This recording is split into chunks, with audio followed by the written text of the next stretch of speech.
What would happen if you took 3 people, each diagnosed with paranoid schizophrenia and each believing themselves to be Jesus Christ, and asked them to live together for 2 years? Well, that is exactly what social psychologist Milton Rockach did in 1959 in an experiment dubbed the Three Christ of Ypsilanti. A landmark social experiment that is as remembered as it is controversial. An experiment that Dr. Rockach, 20 years after the study was published, would say he still regrets. Hello everybody, today we're going to be talking about the Three Jesus experiment. This is one of the most wild psychological experiments I've ever read about. I can't think of another one that would have me laughing one moment and near tears in the next. From the men's background that led them to being hospitalized in the first place, to some of the developments in their psyche as the experiment went on, to a lot of the details of the experiment itself that were questionable in 1959 and definitely not okay now. If you're interested in this case, then I highly recommend my main source and really the only primary source for this study, and that is the book, The Three Christ of Ypsilanti, which is the published study that Milton Rockach released. The experiment lasted 2 years, and through the book, Milton includes not only his own findings, but all of the letters that were exchanged during the time, as well as the testimonies of several people or staff members that were also involved in the study. A lot of the time, published research studies can be hard to read, but Milton speaks in a very conversational English, and the entire book was a pleasure to get through, other than the things that were described in it, but the words were nice. I will caution, however, for both the book and this video that there will be some sensitive topics discussed, things like child abuse and self-harm, so if those are things that you're sensitive to, might want to skip this one. But for the rest of you, let's talk about how 4 guys talking around a table led to so much controversy. We are going to go ahead and get into it, but as always, thank you for watching. First of all, let's talk about Milton himself and where the idea of this experiment came from. As mentioned, Milton Rockach, or Rockach, I've heard it pronounced both ways, was a social psychologist who taught at Eastern Michigan University, prioritizing his research in the field of mental disorders. And for studies of that type, Eastern Michigan University was certainly the place to be, as Eastern Michigan University was in the town of Ypsilanti, just west of Detroit, as Ypsilanti was home to the Ypsilanti State Hospital, a psychiatric hospital that was huge for the time, as after World War II, to treat the rising need of veterans who had mental issues, the psychiatric hospital expanded and was able to care for 4,000 residents. Rockach began to develop an interest in helping people with paranoid schizophrenia, a complicated illness that a lot of people still aren't educated on today, much less in 1959. Paranoid schizophrenia itself can present itself differently in different patients. Also worth mentioning that paranoid schizophrenia is no longer a diagnosis. Schizophrenia and paranoia are now 2 separate diagnoses. But as you can see from the writing, at the time, paranoid schizophrenia was the diagnosed illness. A wide array of symptoms can occur, like auditory or visual hallucinations. But Rockach, being a social psychologist, was specifically interested in those that had an identity crisis. More specifically, Rockach was interested in people that had a crisis of their primitive beliefs. As Rockach describes it in his study, most people's beliefs can be broken down into 2 groups: primitive beliefs and non-primitive beliefs. Primitive beliefs are core things that we understand and don't have to be taught to us beyond childhood. In other words, things that become so core to us that they're practically unshakable. For example, a child must learn what things like tables or chairs are. But once a child gets to a certain age, they no longer need to readdress that belief. After they get the concept of a table down, for the rest of their life, they're going to know what a table is. Whereas primitive beliefs, once figured out, are pretty rock set in a person, non-primitive beliefs continue to adapt throughout a person's life. Beliefs in politics or religion. People will often change their non-primitive beliefs throughout their life, but their primitive ones tend to stick around. For example, after you were like 3 or 4 years old, you didn't need to keep learning your own name. As a matter of fact, from a young age, you were probably so confident in your own name that if someone else, even an authority figure like a teacher, called you by a different one, you would correct them. Because they're things that don't need to be debated. They're things you just know. To change someone's primitive belief, it normally takes an authority figure that the person trusts, and even then, to change someone's primitive belief can be quite stressful. The example Rockach uses is one day his 2 daughters were getting into a fight with each other. So in a moment of frustration, just to see how they would react, he referred to each of his daughters by the other one's name. And at first, his daughters thought it was funny and played along thinking it was a game, but after about 10 minutes of it, they began crying, asking him to stop. And I'm sure it applies to adults as well. I mean, imagine if you came home one day and there was someone else living in your house and they were very adamant that they lived there. and everyone else in your life try to convince you that was never your house. That would be alarming. Rockich said that in paranoid schizophrenic patients who had identity issues, they were hard to treat therapeutically because they would have incorrect primitive beliefs. People that believe they're an angel or a demon or that their parents aren't their real parents, things that should be intrinsic but they're confused on. But because of the paranoid aspect of their illness, they're not willing to listen to outside authority figures who correct them. So in communication, these people are hard to reach because they're effectively locked down with no way of putting correct ideas into their thought process. It was in Rockich's study for this that he came across two accounts that made him think there might be a solution. The first of which occurred all the way back in 1663. In Voltaire's commentary of an old essay called On Crimes and Punishment, Voltaire describes the account of someone named Simon Morin who was burned at the stake in 1663. Voltaire's account when describing Simon reads as, quote, "He was a deranged man who believed that he saw visions, and even carried his folly so far as to imagine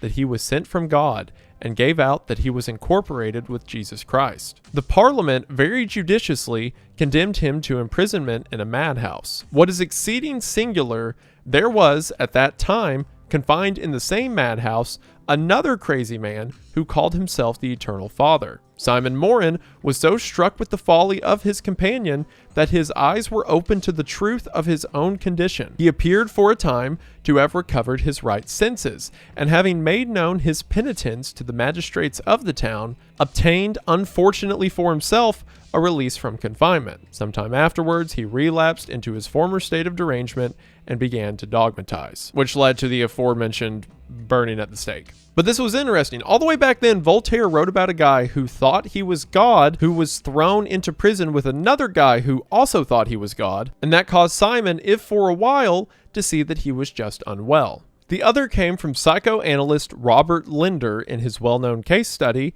The Jet-Propelled Couch. Linder, a psychoanalyst, was working with a man named Kirk who was convinced that he was an astronaut who would fly off to faraway planets and then back to Earth. So Linder starts playing along and says he was also there with Kirk and flew to all of these far-off planets with him, and Linder justifies this decision with, quote, "It is impossible for two objects to occupy the same place at the same time. It is as if a delusion, such as Kirk's, has room in it only for one person at one time, as if a psychotic structure, too, is rigidly circumscribed as to living space. When, as in this case, another person invades the delusion, the original occupant finds himself literally forced to give way." Linder goes on to describe a case he saw in a sanitarium in Maryland, where at the sanitarium, two women who each believed they were the Virgin Mary passed each other in the courtyard. After the two began to talk and both introduced themselves as the Virgin Mary, one of the women became distressed by this and went to an orderly, remarking that she must not be the Virgin Mary. And from there, that woman went on a road to recovery and was eventually released. So putting all these cases together, Rockich has an idea. If the issue is people with paranoid schizophrenia have base beliefs that are wrong, but no outside force can convince them otherwise, then perhaps the most successful means of change would come from the self. And what if the best means of promoting that self-decision came from putting that person with someone else who also thinks they're that person?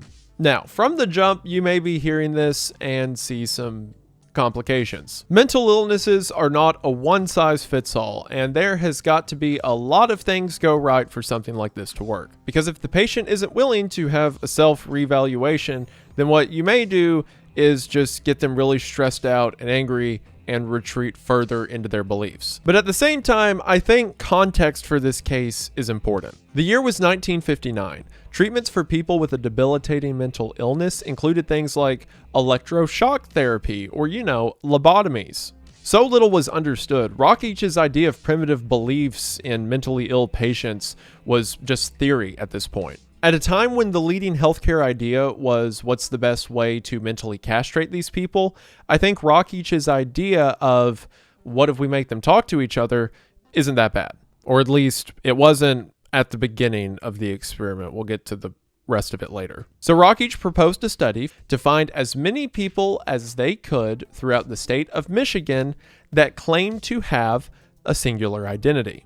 In other words, find all the candidates you can who claim to be one person. Emphasis on the one person. It can't be someone who just thinks they're a bunch of different people. They have to consistently stick with the same wrong narrative and also be, comprehensive enough to communicate that. There was some that thought they were Napoleon, there were some that thought they were the president, but for one reason or the other, multiple candidates were deemed non-viable. Until eventually, they found 3 patients in the state of Michigan who each believed that they were Jesus Christ.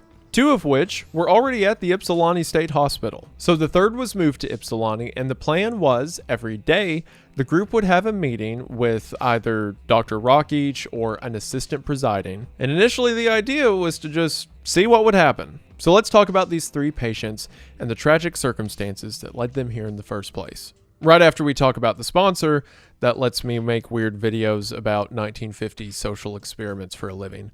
Thanks, guys. But before we get into the things of nightmares, I want to get into the things of night dreams. That'd be a normal dream, wouldn't it?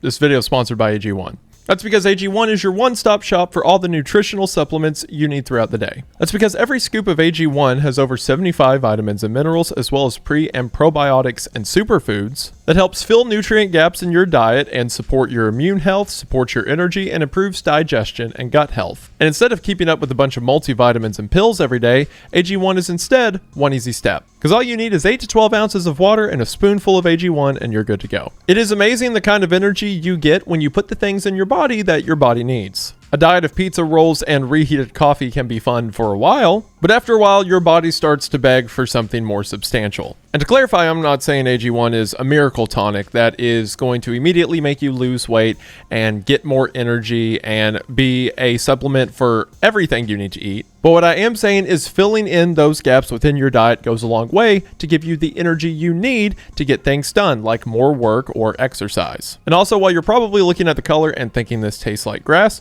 I'm here to tell you that AG1 tastes just fine. It's just kind of a natural sweet taste that I enjoy along with my morning coffee. And now is the perfect time to give AG1 a try, because if you head to the link in the description at drinkag1.com/Wendigoon or scan the QR code, you can get started with AG1 for less than $3 a day when you subscribe. On top of that, you'll also get $76 worth of extras, like 5 days worth of AG1 in their convenient travel packs, a shaker bottle, a bottle of vitamin D3 and K2, and a metal canister. Everything you need to get started. Again, head to drinkag1.com/Wendigoon or scan the QR code to get in on this incredible offer today. Thank you all for watching the ad. Thank you to AG1 for sponsoring the channel. Their link will be in the description, and we are back to the video. For the purpose of the study, Rockich gave each of the 3 men a fake name. As far as I know, their real names have never been made public, and these names were made to protect their anonymity. So from here on out, our 3 Jesuses will be known as Clyde, Joseph, and Leon. Let's start with the oldest of the 3, known as Clyde Benson. Clyde Benson was born in the late 1800s to a small farming family.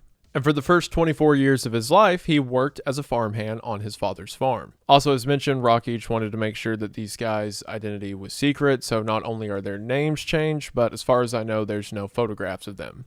So you're just going to have to figure out what they looked like in your head. It was at the age of 24 that he married a woman whose father also owned a farm nearby. So he moved to his wife's property and began to help his now father-in-law run his farm. Clyde and his wife were married for 18 years and had 3 daughters. According to Clyde's daughters, who were interviewed during the study, they said that their father was always a very immature man. And not immature in like a childish sense of humor or he liked to kid around. Immature in that he never grew up. Till he was 24, he was never that educated and just did whatever his parents told him to do.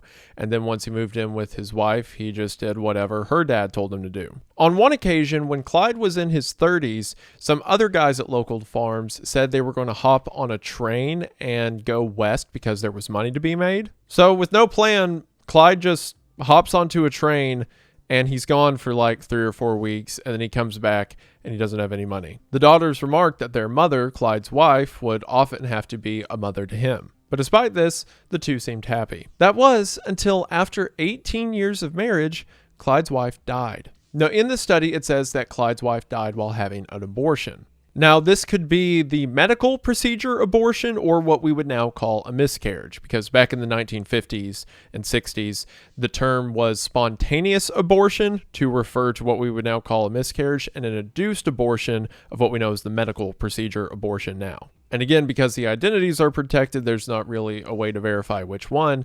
But regardless, during some kind of lost pregnancy, his wife died as well. If that wasn't bad enough, in the span of about a year after this, his dad, mom, and father-in-law all died as well. As you can imagine, this left Clyde destitute. He inherited the farms from both families, but began to use the money to drink heavily. During this time, he reconnected with a woman who was a friend to him in his youth, so Clyde remarried her, and the two of them drank away both family farms together. Clyde would have a couple kids with her as well, but eventually abandoned the family, which led to a divorce in 1941. During this time, Clyde would get drunk and become a public nuisance and be arrested and then released, until one night when he was arrested while drinking and seemingly suffered a massive mental breakdown. He was up all night in his jail cell screaming that he was God. He took all of his clothes off, tore up the bedding, and said that he was Jesus Christ and that he could hear the voice of his first wife, the one that died, in a passing airplane. He declared himself the King of Heaven and his late wife, the Queen of Heaven. He was released to his family, but was constantly belligerent and determined that he was in fact Jesus, which was spurred on much worse by the drinking, and Clyde was eventually hospitalized around 1943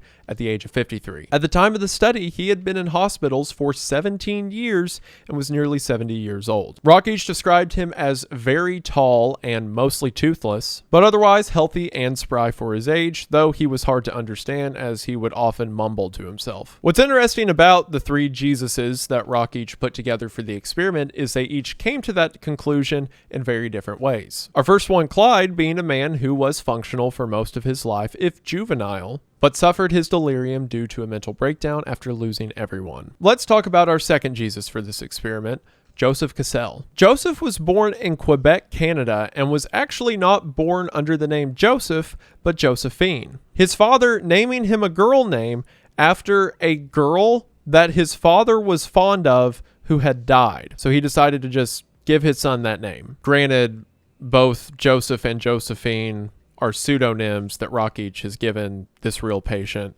but Rockage clarifies later in the book that even though he made up Joseph and Josephine, whoever the real person was named a girl name that they substituted for like the adjacent guy name. Joseph was the oldest of 9 children, and his father was a very strict man. Being born in Quebec, his father was French Canadian and forbid English to be spoken in the house. Joseph would not talk a lot about his childhood, but in an out-of-the-blue mention, recalled one occasion where his father got mad and picked him up and threw him to the floor. Despite this, Joseph's mother seemed to be loving, according to all accounts, and was a positive influence early on in Joseph's life. That was until Joseph was 16 years old and his mother died while giving birth to her 9th child. When his mother died, Joseph went to live with his grandmother, a woman who was very religious. That's something we would probably expect to see out of all of the participants, but we didn't see out of Clyde. You know, you would think someone who thinks they're Jesus Christ would have like a strong connection to Jesus Christ in their life beforehand. But religion didn't seem to be a huge part of Clyde's life until, he suddenly figured out that he was God. Meanwhile, this time that Joseph lived with his very religious grandmother probably implanted a lot of the ideas that Joseph would build on later in life. After a few years with his grandmother, Joseph moved to Detroit on his own. The one thing Joseph was very interested in was literature. He read constantly. He read every book he could get his hands on, and he had dreams of being a writer. In the meantime, working as a clerk to finance his living.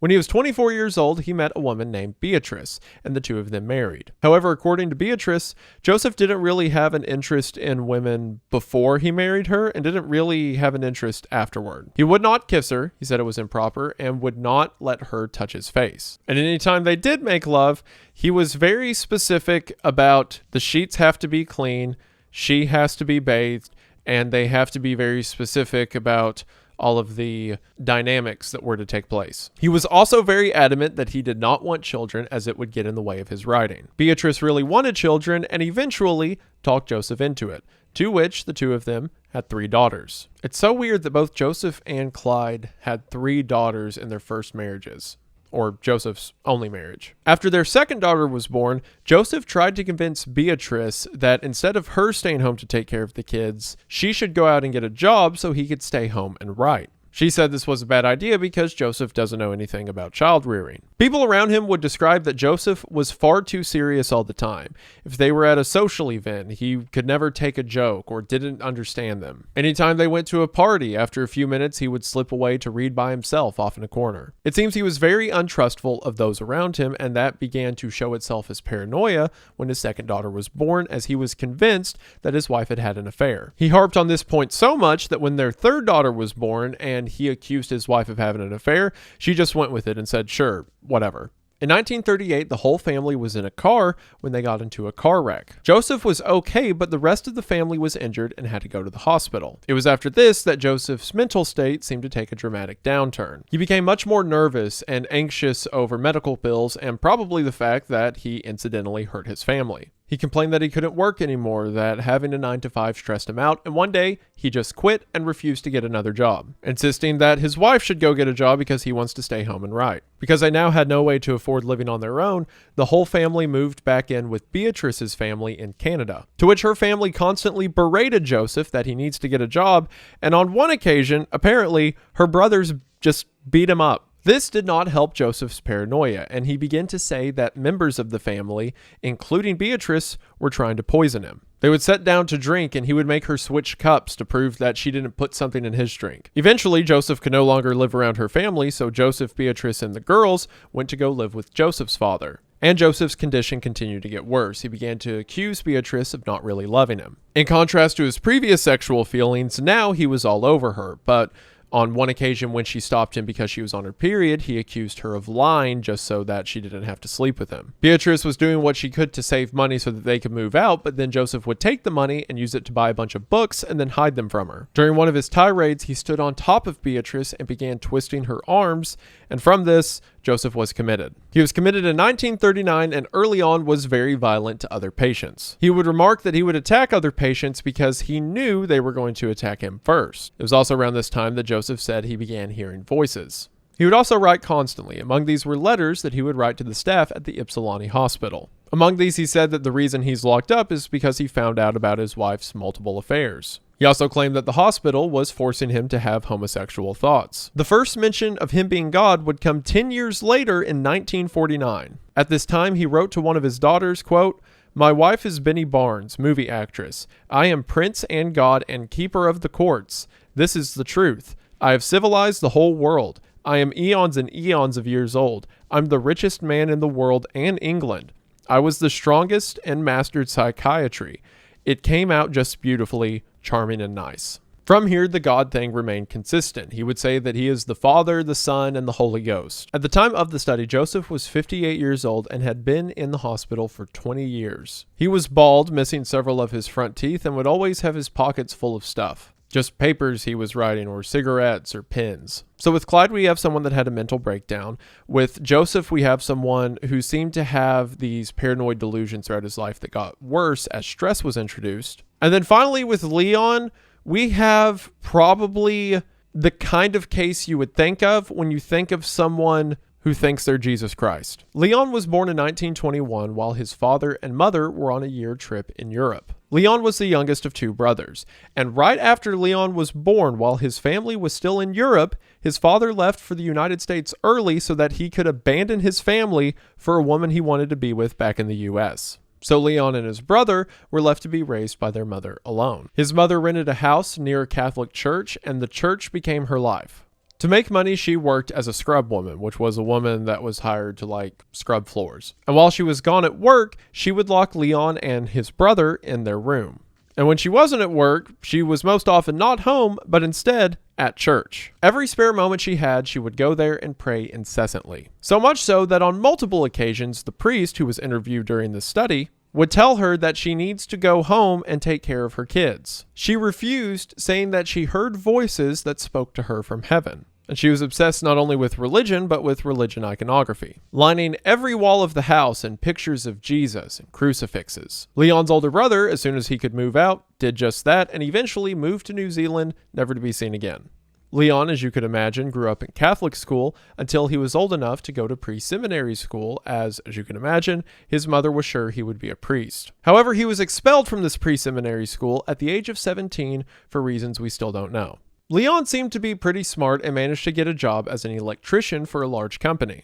All of the money he made, he would give to his mother, who he still lived with. As soon as Leon started making money, she quit her job and spent every hour she had either in her garden or at the church, eventually renting another property directly across the street from the church. Leon's mother once remarked that Leon was a good boy and did everything she told him to. Around the time Leon was 18, his dad showed back up, who again Leon hadn't seen since he was 0, and Leon's dad asked if Leon wanted to come live with him, but Leon refused. The one thing Leon did to go against his mother is when World War II kicked off, Leon joined the army. He joined the Army Signal Corps, and when the war was over in 1945, he left as a private first class and had 4 ribbons and 4 combat stars. His mother would remark that she was upset with this decision because when he came back, he didn't obey her as much. He tried college for a while, but then dropped out of that and just reassumed his job as an electrician. However, it was around 1950 that Leon started to slack off of work, eventually missing so many days that he was fired. His stated reason for this was that he was getting chronic fatigue whenever he was at work and wanted to take time off. He got another job, but a couple years later in 1953 left that one for the same reasons. One week in 1950, while Leon was still working, him and his mother got into a fight. His mother forbade Leon from doing anything. He could not talk to women. He couldn't buy a radio because she said it would keep her from hearing the voices she needs to listen to. And during this fight in 1950, Leon said that he was going to quit giving her money unless she started cleaning up the house and cooking for him, rather than spending all of her time at the church, to which his mother replied that he was never good enough to be a priest. It was around when he quit his second job in 1953 that Leon said he could hear voices as well, and that these voices were telling him that he was the reincarnation of Jesus Christ. In 1954, one day, Leon locked himself in the bathroom and refused to come out. His mother, not knowing what to do, went to the priest, and the priest went to a doctor, and the doctor had him committed for a couple months. 6 months later, one day, Leon began going through the house and breaking all of the iconography his mother had, smashing pictures of Jesus, breaking crucifixes. His mom tried to stop him, and he threatened to strangle her if she did. After he destroyed all of the artifacts in the house, he then looked to his mother and said that she could now worship him as Jesus. His mother, afraid that he was going to kill her, goes to the police, and from there, Leon was committed. A friend of Leon's, before his breakdown, said, quote, "I don't think Leon liked boys, but he did not know how to act with women. His mother drove him out of his mind. She was the one they should have shut up. She was crazy, praying all day and all night, came in Leon's room, praying over him in the middle of the night. She nagged him about everything he did." Leon said he wasn't mad at her, that she couldn't help it, but sometimes he was mad, but he just couldn't walk out on her. He was afraid of her, afraid of the priest, afraid of everything. I guess he couldn't take it anymore. At the time the study began, Leon was 38 years old and had only been hospitalized for 5 years, compared to the 17 and 20 of Joseph and Clyde. He was tall, lean, and was always very kind and graceful. He would walk around softly, have a soft expression on his face. He would even walk with his palms up, overlapped over each other everywhere he went, and would always walk around with a very welcoming expression. Out of the 3 men, he was by far the most Christ-like in appearance. As a matter of fact, later on in the study, when Leon grew his beard out and grew his hair a bit, Rockage remarked that he looked remarkably similar to paintings of Jesus. Of the 3 men, Leon is certainly the most stereotypical for someone that thinks they're Jesus. Was raised around a very overwhelming Christian presence throughout his life. And his mom certainly had a mental illness, quite possibly schizophrenia herself, that was just undiagnosed and untreated, that it seems she passed down to her son. And growing up around these images, as well as his own untreated mental illness, led him to express the same things his mother had always expressed when he was younger as he got older. So once all the men were now in Ypsilanti, Rockage's experiment could begin. It began on July the 1st of 1959, when all 3 were gathered together in a common room at the Ypsilanti State Hospital. And how did this first meeting of 3 Jesuses go? I mean, you can imagine. So Rockage starts out by introducing himself along with several of the assistants who will be aiding in the study. They're hospital workers that will be following and documenting the men outside of Rockage's meetings. So after they introduce themselves, Rockage turns his attention to the 3 men, to which Joseph answers first. "My name is Joseph Castle." Joseph, is there anything else you want to tell us?" "Yes, I'm God." just off the bat. It just straight into the hot zone. "My name is Clyde Benson. That's my name straight." "Do you have any other names?" "Well, I have other names, but that's my vital side. And I made God 5 and Jesus 6. Does that mean you're God? I made God, yes. I made it 70 years old a year ago. Hell, I passed 70 years old. And then finally, Leon, who says, Sir, it so happens that my birth certificate says that I am Dr. Domino Dominorum et Rex Rexarum Simplis Christineus Puris Mentalis Doctor, which is Latin for Lord of Lords, King of Kings, Simple Christian Boy Psychiatrist. It also states on my birth certificate that I am the reincarnation of Jesus Christ of Nazareth, and I want to add this. I do salute the manliness in Jesus Christ also, because the vine is Jesus and the rock is Christ, pertaining to the penis and testicles. And it so happens that I was railroaded into this place because of prejudice and jealousy and duping that started before I was born, and that is the main issue why I'm here. I want to be myself. I do not consent to their misuse of the frequency of my life. You know, it's a way to say hello. Leon begins to refer to something called an electronic imposition that's messing with him, something that he'll keep talking about through his conversation. And as soon as Leon gets done speaking, the fight starts. Joseph says he's the reincarnation of Christ. I can't get it. I know who I am. I'm God, Christ, the Holy Ghost.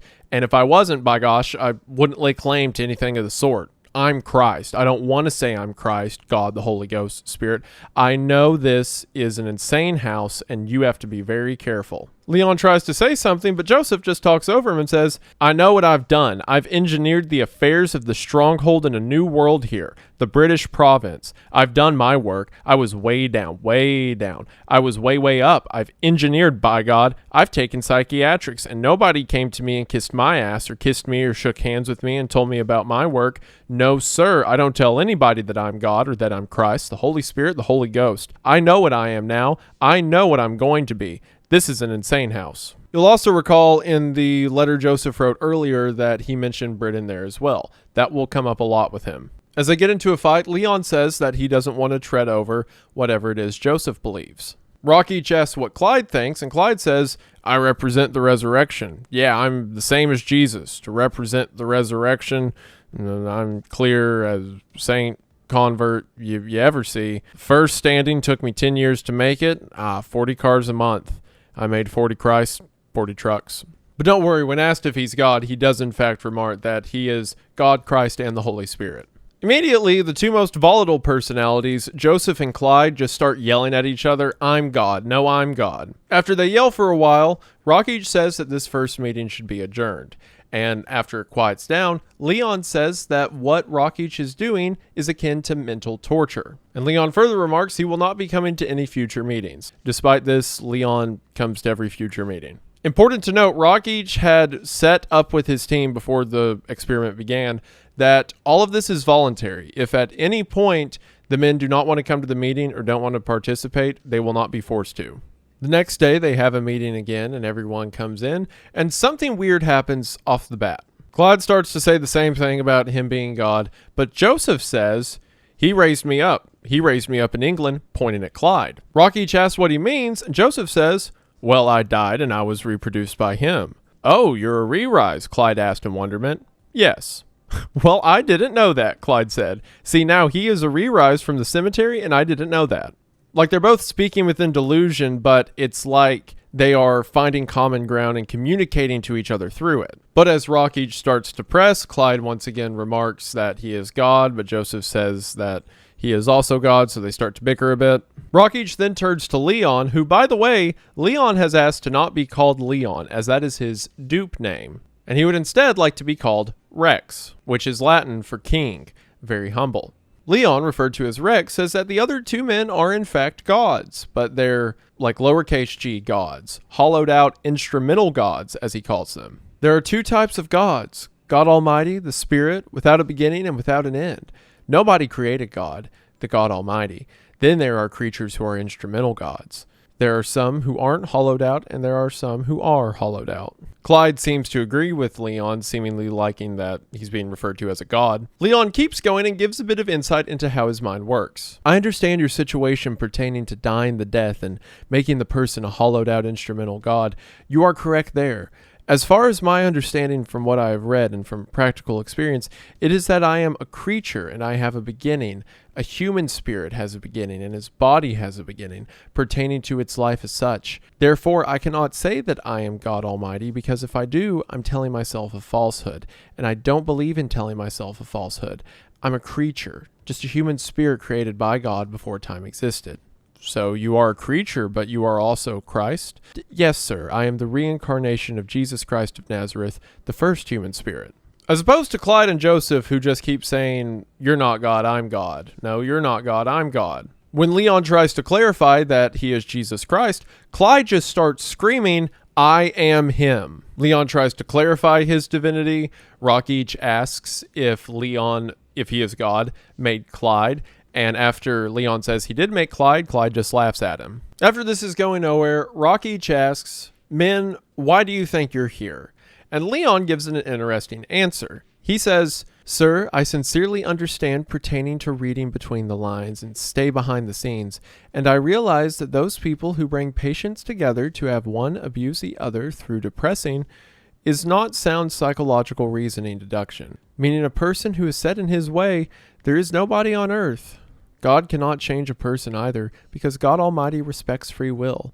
Therefore, this man is so-and-so, and I'm so-and-so, and on those merits, to try to brainwash, what they call it, organic cosmics through the meeting of patients, one against the other, that is not sound psychological deduction also. Therefore, I give credit to those gentlemen where credit is due, and when a person speaks the truth, it makes that person free, meaning the other person cannot go against that person and try to take away a righteous conscience. Leon seems to be remarkably aware of what's going on, knowing that Rockich is doing some kind of psychological study to see how they react, but that Leon doesn't like negativity impressed on one another, so he is simply keeping the peace. Not so far as to lie and say that he isn't God because he believes himself to be God, but to qualify it in a way to keep the mood light. At one instance of Leon referring to Clyde as a hollowed out god, Clyde gets mad at that and says he's not hollowed out. And Leon follows up saying he's trying to compliment Clyde that the whole hollowed out thing is a good thing. Joseph remarks that he is God, and if anyone says otherwise, he's going to laugh about it.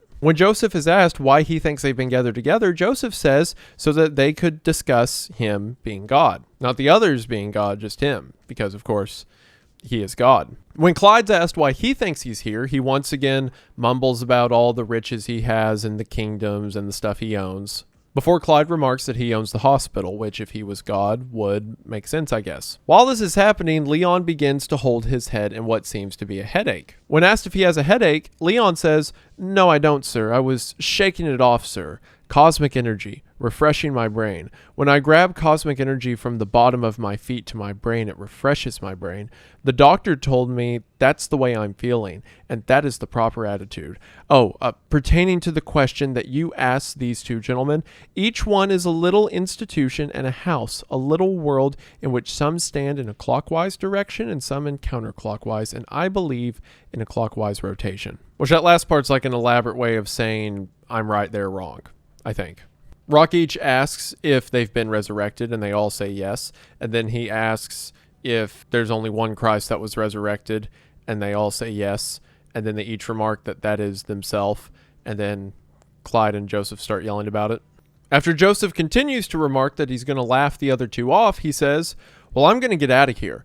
I'm going to be dismissed from here and go back to England, and I'll be awfully glad because I know I belong to England. I'm from England originally. I want to go back there. I've done enough work here. I came here the 20th of March, 1940, and now it's 1959. I've been here 19 years. I certainly deserve to be dismissed from this here hospital. I want to go back to England. You can deport me to England to a hospital. They have a hospital in London, don't they? I worked for England right along. Darn right." As I mentioned, Joseph was born in Quebec and seems to have never even visited England. He will keep bringing that up throughout the study, though, specifically that the hospital itself is an English stronghold, and that he is being financed to live there by the English government since he is a true Englander and has always fought and stood for England. We can't be sure where this belief came from. The theory that Rockich proposes near the end of the book is perhaps since his father was such a controlling aspect in his life and demanded that he speak French growing up, that an early rebellion in Joseph's life was learning English. not to mention the historic rivalry between England and France. So perhaps the England idea is a rejection of his father's ideas, but that's just a theory. Games. Okay. This initial couple meetings would set the stage for the next 2 years of experiments. More specifically, in the way the three men would react. Clyde was always the most stubborn of the three, and also the most short-worded. He would yell, "I'm God," or he would get upset, and then as they continued to ask him questions or challenge him, he would just state, "I am God." And that'd be the end of that argument. Joseph would get a little bit more intricate, but was the same tone of Clyde in just getting angry. His beliefs were certainly more elaborate. He would be more detailed about how he's from England and this is an English stronghold and he's God who created this thing and that thing. But both of them are in stark contrast to Leon. Leon, and this will get more apparent as the experiment goes on, would have this vast web of relationships and beliefs and characters that he would constantly rearrange to make the room work. He initially stayed firm about his own identity, but if someone said something conflicting, he would just kind of change the narrative to make both of them be correct. And while you may at first see this as a kindness, he doesn't want the others to feel wrong, as we're going to see as the study goes on. It seems that it is more so to defend himself and his own beliefs versus conforming to theirs. Because while Clyde and Joseph have forms of denial, just denying new information, Leon seems more determined to make his delirium work, even if he's not aware that he's doing that. In an early meeting, Clyde is asked what he thinks of Joseph and Leon saying they are God, and Clyde says he doesn't care because they are dead and controlled by machines. When Clyde is asked where the machine is, he points to Joseph's stomach. With Joseph's permission, Clyde lifts his shirt and feels around where he thinks the machine is.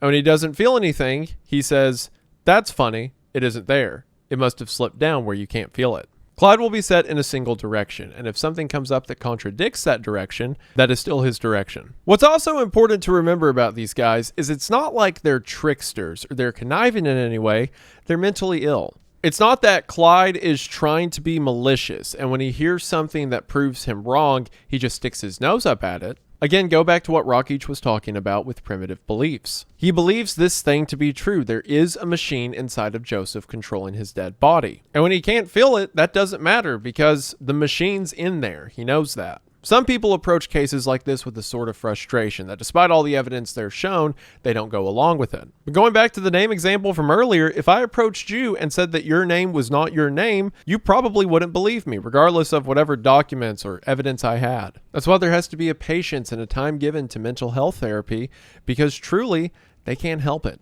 Joseph does say one of the funniest things he ever says in one of these early meetings when he's asked what he thinks of Clyde and Leon's beliefs, and Joseph says, "They can't be God or Jesus Christ or the Holy Spirit by any means. There's only one God. I'm the only God. Clyde and Rex are patients in a mental hospital, and their being patients proves they are insane." Joseph will do that a lot. He will see things happening and he will correctly call them out or describe what's happening, but he won't apply it to himself. Or more accurately, he is unable to apply it to himself. Leon, meanwhile, continues to build up this lore within his mind. He continues to say that they are lesser gods and says that Joseph is the reincarnation of a fallen angel and at another point Davy Jones, and that Clyde was the reincarnation of King Matthias. And what he's doing here may just seem like crazy ramblings, but there's a consistency. Joseph talks about being an Englishman and that he's in an English stronghold, but he's also God. So what are the two things Leon says he's a reincarnation of? Famous Englishman, Davy Jones, and a fallen angel. Something from divinity in heaven, but of course not God, which Leon is. And Clyde always talks about all of the money and land he owns, so he calls him a king. Leon consistently seems to be the most cognizant of the three, so it's hard to tell how much of this is purposeful or how much it is his mind putting together these connections and him thinking them legitimate. When asked again why they are there, Clyde again says that he owns the hospital, so, why not be? Joseph goes back and forth. Sometimes he says he's there on behalf of England, or he's there just because he wants to be. But other times he'll almost recognize his condition, saying things like, "I'm sick in the head, but not insane." But these little revelations are never consistent enough over time to be considered a breakthrough. Leon's reasons for why he's there are all over the place. Sometimes he'll say he's trapped there because of jealousy. Other times he'll talk about these electronic signals or duping, which is his way of saying, like, cosmic forces tricking him, or other times he'll say he is being sent there by his uncle, who is a reincarnation of the Archangel Michael, to effectively be an undercover agent to see what's happening to people inside of the hospital. And a lot of the early meetings were characterized by these petty fights. Upon a fight where Leon isn't referring to Clyde and Joseph as Christ, Leon begins to change the definition of what Christ means, eventually remarking, quote, anyone with testicles is a Christ. That's what sir means. So now he's changing the parameter of the word to say like, well, they are a Christ. Of course, I am the Christ. But they can be called that too, I guess. One day they get into a fight over what it means to worship, and Clyde says that Leon should worship him since, of course, he is God. And Joseph remarks, no two men are Jesus Christ. And Leon says, you hear mechanical voices. And Clyde says, you don't get it right. I don't care what you call it. I hear natural voices. And Joseph adds, I'm going back to England. Leon remarks, sir, if the good Lord wills only. And Joseph says, good Lord, I'm the good Lord. Keep in mind, these guys were housed in the same ward at the hospital, so they would see each other outside of the meetings as well. They would see each other on their work shift, at breakfast and dinner. And sometimes early on, Leon would just pick a fight. One of my favorites is a few weeks after the meetings start, when it says, quote, Leon pointed to Joseph and said, his foster father's a barracuda. Clyde's is a sandpiper. My foster father was not a sandpiper, Clyde answered. That's your belief, sir, Leon said.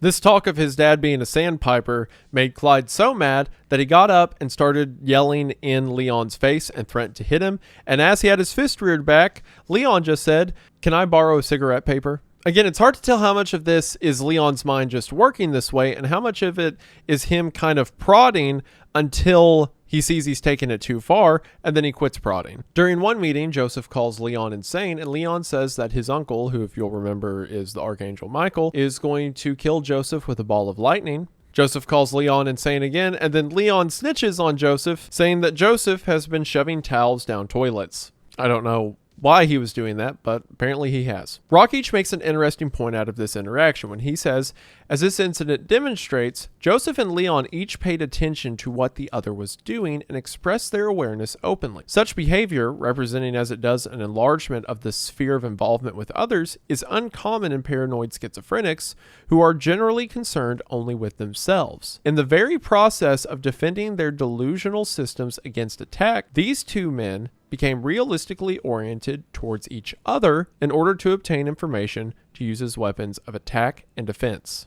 So sure, it's not for a good thing. They're trying to like snitch on each other and keep tabs on each other. But in placing them together, the experiment is doing something. The men are becoming aware of each other. They only got physical with each other on a few occasions. Initially, the three men had laundry duty together. And apparently on one instance, while moving a laundry cart, Leon and Joseph almost got into a fight, but were separated. On another instance, during a meeting while talking about false gods, as they would do, Joseph and Clyde began to call each other false gods and got into a scuffle where they kind of just like clung on to each other and tussled a bit and then got pulled apart. The wildest one came when, during a meeting, Leon casually mentions that Adam was black. Clyde gets really upset at this and says that Adam was a white man, eventually standing up and walking over to Leon screaming about it. Leon remarks that Clyde is being a fool, so Clyde just punches him in the face. Immediately, the assistants are all over him and pull him back, but according to Rockich, Leon was just sitting there perfectly still with his hands on his lap,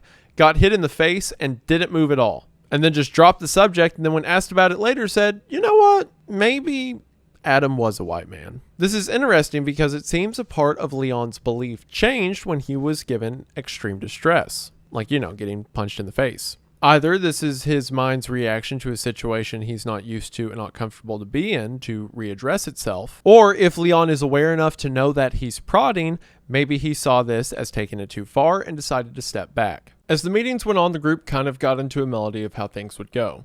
Clyde, for the most part, was reserved to himself, but Leon would often bait Joseph. For example, if Joseph made a passing mention of getting coffee, Leon would say something like, oh, I thought the English drank tea. And anytime Joseph got too worked up in response, Leon would switch to peacemaker. Very often in the middle of arguments, just going, can I change the subject, and bringing up something completely different. If Leon was ever speaking over Joseph for too long, Joseph would just kind of shake his head and allow Leon to keep speaking, but putting a word in edgewise every now and then so he wasn't forfeiting the conversation, he just didn't want to participate. Joseph also made a habit of going on very long bathroom breaks in the middle of the meetings. Joseph began to bring books and magazines that he would read instead of participating in the meetings, but Rockage turned this into a group discussion, as he would ask Joseph to read these things out loud, and it became a regular part of these meetings to have group reading time. And as things got too negative for Leon, he would get rid of the bad energy. Doing things like mentioned before, rubbing his temples. Sometimes he would pour salt in his water because that helps, I guess. He would also talk about how if he didn't like something, he would shove it into his squelch chamber. Squelch chamber was a passage in the back of his brain that any idea he didn't like would go into and would be churned up and thrown away. However, as the men would continue to bicker in meetings, something interesting was happening outside of the meetings. The three men had the habit, when on their free time, to be near each other. Not necessarily friendly or chummy, but just in each other's company. In the massive common areas that could fit 100 people, they would often be seen in the corner together, not talking but being near each other, either sitting in chairs next to each other facing the same way, or Joseph would do things like get a chair right behind Leon's and face the opposite direction, but still close to him. Joseph's wife still visited on occasion, and on one occasion brought a fruit basket. The research assistants noted that as soon as Joseph got the fruit basket, he went and offered the fruit to Leon and Clyde. One day, to see what would happen, the research assistants moved the chair before Leon got to the room. Upon seeing he didn't have a chair near Joseph and Clyde, he went to another part of the room and carried a heavy chair over to where his normally was. And when the experiment was repeated with Joseph, the same thing happened. Rockage once asked Leon why he sits in that chair, and Leon says it's to get a good view of the TV, when in fact that chair was a really far distance from the TV. And again, while it's hard to know for sure because it's hard to tell how much of their delusions are fictional or incorporate reality, every now and then it seems they would incorporate each other in a meaningful way. When he was asked about the chair situation, Joseph said, "I get the feeling that England will not be invaded. Rex and Clyde sit near me. They help me to protect the stronghold. They are not against England. They are patients in the hospital.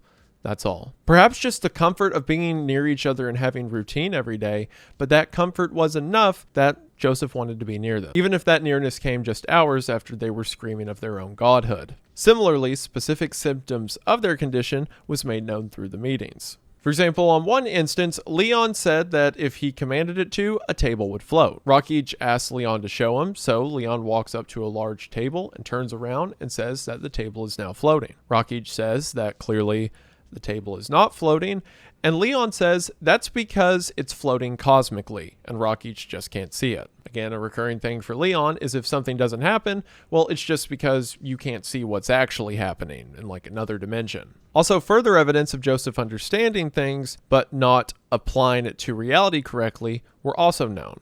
On page 77, Rockage says, quote, "Joseph saw himself as a great writer. This was a central theme both in his delusional system and in his everyday behavior. He told us that he liked to read good literary criticism, history and biography, and essays on art and architecture. Once, in a discussion of Madame Bovary, I asked Joseph who wrote it. Flaubert, he said. And when?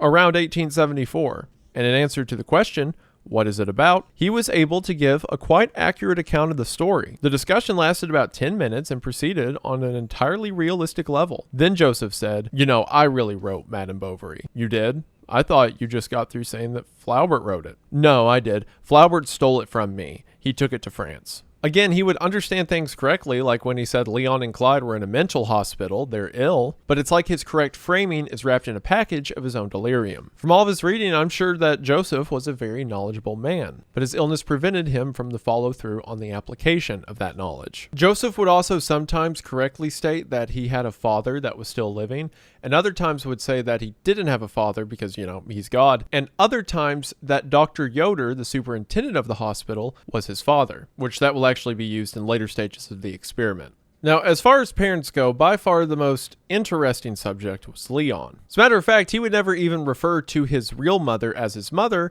instead calling her the old witch. And even in his delirium, this makes sense. I'm sure the emotional trauma that his mother left him with has made an impact that has lasted and worked its way into Leon's ideas. He refers to her as a duper, the same thing he uses to describe people at the hospital that are trying to trick him. He also says that while he was asleep, his mother would perform sexual acts on him. Now, it's very apparent throughout a lot of Leon's talk that he has some weird sexual ideation. Through nearly every conversation, even when it does not apply at all, he will bring up genitalia. If he talks for long enough, he will talk about how spirits and souls are shaped in the way reproductive organs are. He talks at great length about how he distributes his seed cosmically. Initially, he says that his wife is the Virgin Mary, and that she is a virgin and cannot be touched, so instead, they consummate their time together through like astral projection. As long as he touches himself in a very specific way, he is not degrading himself, he is just having cosmic relations, which the way he describes, if you're curious, is just like doing that.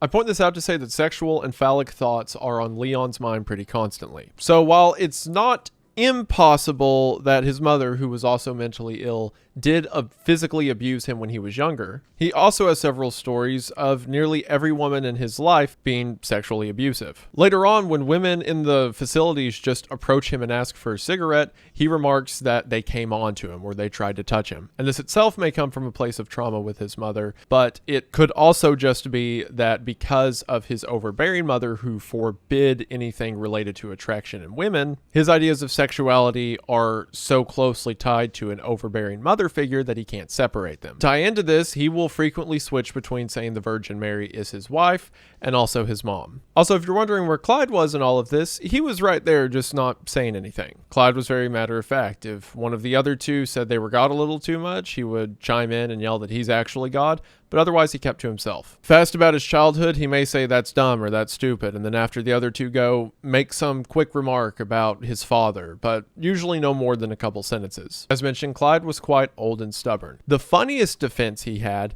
is sometimes, if questioned, he would just fall asleep. Like if they're asking too many questions about his wife or growing up or about his belief in divinity, just mid-conversation, he would slump over and then just fall asleep. Which, I mean, that's a pretty good defense. Like, what do you do against that? Some more interesting findings from the assistants who were monitoring the men day to day. Clyde shows Leon a picture from a magazine of a bunch of girls in swimsuits and says that they're his girls and that he made them. Queen Elizabeth shows up on the TV at one point, and Joseph says that he cannot watch because she is taking his place. Clyde, smoking a pipe, is writing on a scrap of paper, adding up columns of astronomical figures incorrectly. He states he has 400 girls and women to care for, and that he can't hardly understand why I can't buy anything when I have 40 cars of money. It's interesting how all of Clyde's delusions, when he mentions them, are about being a rich landowner who has hundreds of women and millions of dollars. Quite depressing considering that before he was committed, he was a man who lived with a wife and had a modest farm, and lost all of it as his mind began to deteriorate, to a position now where he has all of those things once again.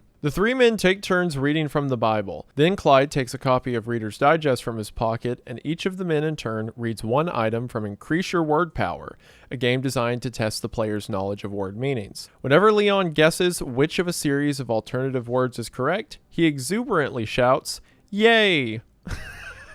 Although he does not know many of the words, he takes the game very seriously. There's also the pleasant note, Leon is polite and helpful to Clyde, who visibly enjoys listening to Leon read. Also, just things that don't even necessarily relate to, like, the guys as a group.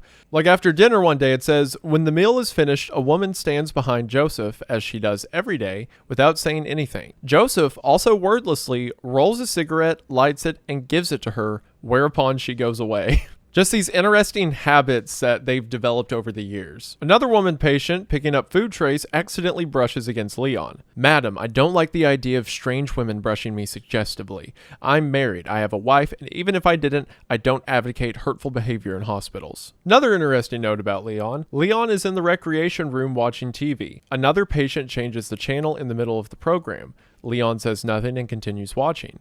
A brassiere ad comes on. Leon averts his eyes. Another ad begins. Leon again watches. Going back to his aversion to female sexuality, even if it's just a bra commercial. Shortly after that, a girl in a TV movie says, "Do you ever go out with girls?" And Leon goes through a shaking off ritual. So trying to get rid of the energy of hearing a woman talking about going out. Oh, this one's great. A patient seeing Leon in the dining room says, "Hi Rex, do you still think you're Jesus Christ?" "Sir," Leon replies, "I most certainly am Jesus Christ." The patient, turning to Joseph, says, "This guy thinks he's Christ. He's nuts, isn't he?" Joseph, agitated, says, "He's not Jesus Christ. I am." Clyde enters the fray, shouting, "No, he's not. I am." The patient, somewhat bewildered, steps back and says to Leon, I think you're faking. Like, this guy was just like, hey, do you still think you're God? And then suddenly 2 other guys appear who also say they're God. Leon explains later that the patient is one of his arch enemies. That even though the man is a Jesus Christ too, in the sense that he has a vine and a rock, which to Leon is like metaphor for genitalia, he has an evil ideal which Leon hates because he misuses his vine by placing it in the wrong hole. Which I want to clarify, a lot of my laughter and the reason I find humor in this isn't because I find their condition funny. I think it is very tragic that their mind works against them to such a degree that they see some factors of reality, but it all has to incorporate back into the illusion. What I find humorous is almost the hopeful note that despite these delusions, they still have ups and downs. They still have interactions that, although juvenile in instances of like an arch enemy, are still relations, are still history of stuff they've put together. There's something kind of uplifting about a woman silently walking up to Joseph and him knowing to hand her a lit cigarette. Or Leon, someone with intense religious trauma and a generational mental illness, having an arch enemy because the person asked him if he's Jesus. There's a delight in the simplicity of it. Speaking of Leon's arch enemy, at dinner that day, it says Leon's tormentor appears again. Clyde says, "Stop making trouble for him, talking about my name. I'm Jesus Christ. You want to make something of it?" Clyde gets up, tries to hit the patient. The patient melts away, and Clyde is very upset. Leon is calm. This is so interesting. It's like Clyde isn't forfeiting that he's not Jesus, and that instead Leon is. But within his delusion, he's like standing up for Leon. He saw a guy that Leon mentioned he didn't like because he makes Leon upset. So when he just gets near Leon, Clyde stands up and says, "Stop messing with him. I'm Jesus." Like, sure, it doesn't break his illusion. It doesn't break the psychosis he's under. But through that, he stands up for the closest thing he has to a friend. Similar to Joseph saying he feels like England will be safe when he sits near Clyde and Leon. Here, Clyde is standing up for his friend in likely the greatest capacity he can. Now, keep in mind, they're still going to have a meeting the day after where they yell that they're God. But then after that, they'll sit in this room and look out for each other. One note says, all 3 men are leaving the laundry. When Leon approaches a tunnel junction, he calls out, coming through, please," thereby commanding one and all to get out of the way. Joseph, pushing his truck, repeatedly booms out, "There she blows! All the enemies of the world are going to be blown up." As mentioned earlier, it's fun that they have moments of fun like that. In one of the earlier meetings, right after Leon accused Joseph of shoving towels down the toilet, which he apparently did, he also accuses Joseph of throwing magazines out the windows of the hospital. And then there is a note that one of the assistants made that says, on his way back to the dining room, Joseph picks up magazines from the rack and tosses them out the window. Like, why would you do that? There was a dance held for the patients, and Leon said he wouldn't go, but apparently, at Joseph and Clyde's behest, decided to shower and comb his hair. And while he doesn't dance, he just sits at one end of the room reading and watching the dancing couples as Joseph sits next to him. This is... I feel bad laughing at some of these because these are mentally ill people. It's not that I am laughing at them or anything like that. In instances like this, it's just imagining this scenario taking place. So, waiting for an elevator, again, this is another assistant note. Waiting for elevator to return to laundry, Leon asks another patient, "What time do you have?" 2, Rex. "Thank you, sir. It's time to shake off." His voice has the ring of a World War II fighter pilot preparing to peel off from formation to dive bomb a battleship. Like, just imagine being that other... Like, we understand what Leon/Rex means because it's like, oh, he shakes off to get rid of negative energy and stuff like that. But could you imagine how scared that other guy was? You're waiting next to an elevator with someone, and as soon as you tell the time, he just screams that. Things continue like this for the first several months, but then something interesting happens. One day, a messenger comes with a note for Leon, saying that his mother is here to visit. Leon hands the note back, saying that for one, his name isn't Leon, because mind you, he goes by Rex now, and that woman is not his mother, and he does not want to see her, and she should not come here again. A research assistant uses this opportunity to go and talk to Leon's mother. Upon being informed that Leon doesn't want to see her, she breaks down in tears. Rockage has this interesting analysis of her when he says, she gives the impression of a defeated woman approaching the end of life who realizes that all she has valued most highly has turned out badly, but who has not the faintest idea why. Least of all, does she show any awareness of the part she herself played in her own bitter defeat. It's easy to hate Leon's mother for the position that Leon is in. She was very emotionally abusive and at other times would just abandon him. She is very controlling, and we can trace most of the problems Leon has back to her. But from her accounts of hearing voices, it seems apparent that his mother had the same condition that he did. And I'm sure it wasn't easy for a woman with paranoid schizophrenia or something adjacent to it to be abandoned by her husband and left to pick up the pieces herself. Again, it's not like she's in a conscious denial. It's not that she chooses to disbelieve she had an effect on how Leon turned out. It's like Rockage said, she's incapable of putting that together. Shortly thereafter, a note reads, the three men, along with several others, have finished their work in the laundry room and are ambling back to their ward in D building. Leon's mother is leaving the hospital grounds and walks wearily towards the moving cluster of men. As they approach, she sees her son. Her anguished expression suddenly changes to one of happy anticipation. He has changed his mind and is now coming to greet her. As Leon comes nearer, the two are, for a moment, face to face. Leon, as if unseen, passes her by. Her smile disappears. She utters a prolonged wail. The research assistant tries to console her, but to no avail. Leon reaches the entrance to D building, looks back fleetingly, and quickly goes in. It really is tragic on every end that she was such an awful mother to him, but that she was also never in the capacity to be a good one. And you can't blame Leon for having the resentment towards her that he does, much less with his mental illness. On a less depressing note, in a group meeting following this, Joseph puts a book out on the windowsill to give it some air. This, he says, will make the book healthier for him to read. Leon reads aloud from an article in the Reader's Digest about voting to select a national flower. Leon votes for dandelions. Joseph and Clyde vote for grass. Leon, in a letter he wrote addressed to, quote, respected sirs and madam, he recounts his meeting with his mother, but describes it much differently. In Leon's account, he told her off. He called her an old witch and told her to be gone. He described some dramatic encounter where he almost wards her off like a spirit. And perhaps that's what he thought happened in that altercation, or what he wanted to. Not long after this, a psychiatrist calls Leon into his office to inform him that his mother has passed away. Leon's response to this is, I have no mother. She disowned me a long time ago, and I have disowned her. He goes on to say that he didn't hate her, just the evil ideal within her, and otherwise shows no reaction to this information. Leon goes on to say that he does not want to attend her funeral, and then when asked if he felt bad about his mother's death, he said, no sir, why should I feel bad? She wasn't my mother. And then when asked if he wants to take the rest of the day off from work, he says, no, why would I? However, rather bizarrely, that same day when they have their group meeting, Leon insists that Joseph died. Keep in mind, Joseph is 2 chairs away, or 1 chair. I'm not sure what the order was. I think Clyde was in the middle, but maybe they moved. I don't know. It seems that Leon has misimplied this information of his mother's death and instead put it on Joseph. He says that the body attending the meeting is not Joseph, although it is the same shape as Joseph. Joseph's response to this is to say, there are some people that wished I had passed away, but I have not passed away.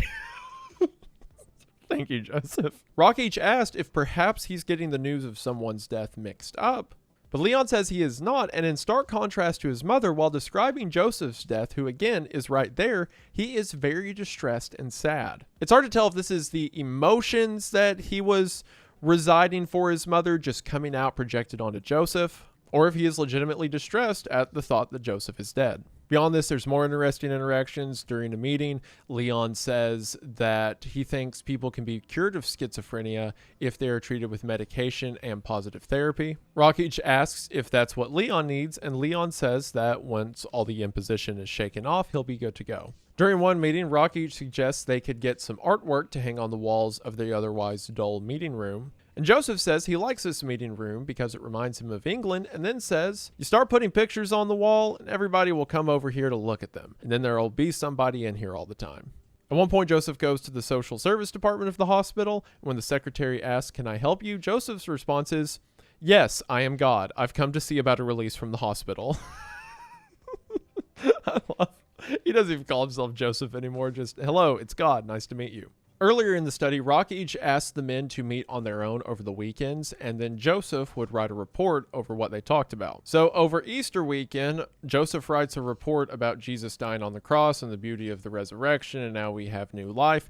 And then at the end adds, I'm the one who died upon the cross, God, for the resurrection of life. Again, it's like he understands something, but then the fantasy's incorporated. After the study went on for a couple months, Rock each decided to switch it up a bit. To see what would happen when the three men were given reign over the meetings, he instituted the idea of a rotating chairman. So every meeting, it would be one of the three's responsibility to find the other two, come to the meeting, and then lead the discussion. Joseph was made chairman on the first day and very excited about it, but then was upset the next day when it went to Leon because he thought he got to be chairman forever. And it's almost like Leon was trying to outdo Joseph, because when it was his turn to be chairman, all of the discussion topics were communism, socialism, capitalism, movies, government, things to try to sound smart. What was interesting in this dynamic is, especially from Leon, there was a striking amount of care for each other, which was kind of the idea of this. One person becomes responsible for the other two, something that is rarely seen in paranoid schizophrenics, as most often they are concerned about themselves and, paranoid of others. Midway through Leon's time as chairman, he apologized to Clyde for leaving him out of the discussion. When it was Joseph's time to be chairman again, he, for some reason, walked into the common area and invited two random people to come to the meeting.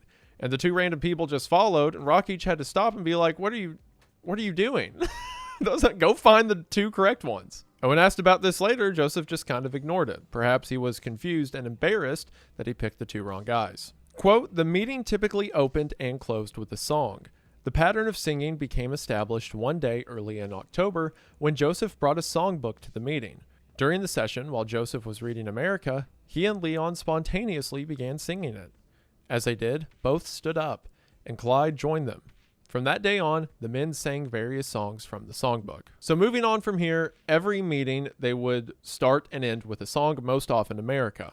And then this next paragraph is one of the most touching parts of the entire study. At first, Clyde had some difficulty reading the small print in the songbook. Leon noticed this, and the next day, as they were about to sing, he extracted from his pocket a piece of paper on which he had copied America in large print. With Leon in the middle and Clyde and Joseph standing close on either side of him, barbershop style, they sang America. From three men who started out fighting each other that each one of them was Jesus and the others are liars, this is a remarkable amount of progress when it comes to social understanding. Not only are they near each other and choose to be around each other, something very uncharacteristic of paranoid types, but Leon saw Clyde had trouble reading and then thought about it enough to go copy the whole song so that Clyde could sing with them. The experiment gets into some places that are questionable near its end, but through moments like this, it is hard to not understand why Rock each wanted to keep pushing. If you asked anyone at the hospital before the study began if these men were capable of something like this, I'm sure they all would have said no. But even if it's just from the time they're forced to be around each other, these human emotions started to come through.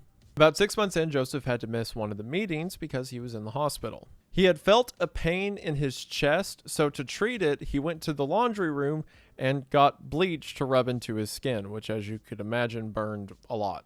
Which, while you could question why people in a psychiatric hospital had access to chemical cleaners, it was 1959. I'm just glad they weren't throwing them in those giant pins or whatever it was they used to. So Leon and Clyde went to visit him, and after it was suggested by a research assistant, brought him flowers. Joseph made a big deal of this, was very appreciative, and for a long time spoke of how much he enjoyed being around Clyde and Leon. And in combination with this, they seemed to be showing improvements in their schizophrenia. For example, around this time, Joseph started to say that he was in fact born in Quebec. There were signs of progress being made, but in other places, not so much. For one, Joseph's whole going to the bathroom thing kept up, and he had now also added the habit that if Leon was in the middle of a story, he would choose that time to return books to the library. But at the same time, he would say that they should have meetings twice a day. It's like he wanted to be there and be around them, but as soon as he was there in a meeting with them, he didn't like some of the confrontation. especially when it came to identity. Sure, now if one of them said, "I'm God," the other two would say,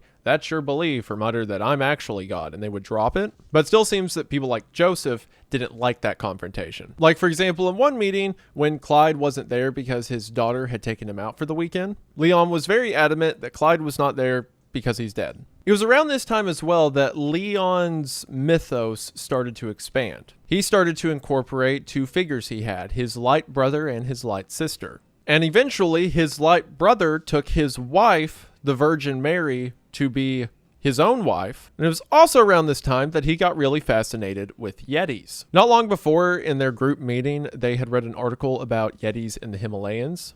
And Leon started to incorporate this into his worldview and say that the Yetis are actually an ancient race of people, once untouched by the sin of Adam, and that they're actually the holiest group of people out there. And because his previous wife has now gone to his light brother, who I don't think he ever brought up after he mentioned him, so it's like the light brother was just used as a way to move his wife somewhere else, he is now going to marry his Yeti wife, who he describes as the Queen of Queens. He says there's going to be a huge wedding with a banquet and everyone's invited. He describes that some of the food that will be offered at this banquet is genitalia.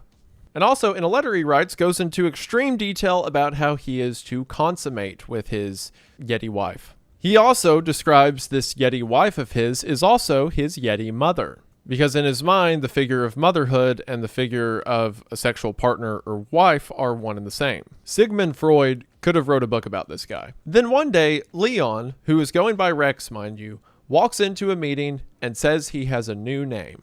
What is that name? Dr. Righteous Idealized Shit. Or, because he said it would be improper to say shit around a woman, Dr. Righteous Idealized Dung, but they can refer to him as Dr. RID or Dr. RIS. Why did he do this? Well, according to him, his Yeti wife mother visited him and told him that that's what his new name should be. Because dung is something that is passed through the body and forgotten about, and since he is Jesus Christ, because keep in mind he's not losing that moniker, he is righteous and idealized and should present himself as such, but should also be humble. And what is more humble and lowly than poop?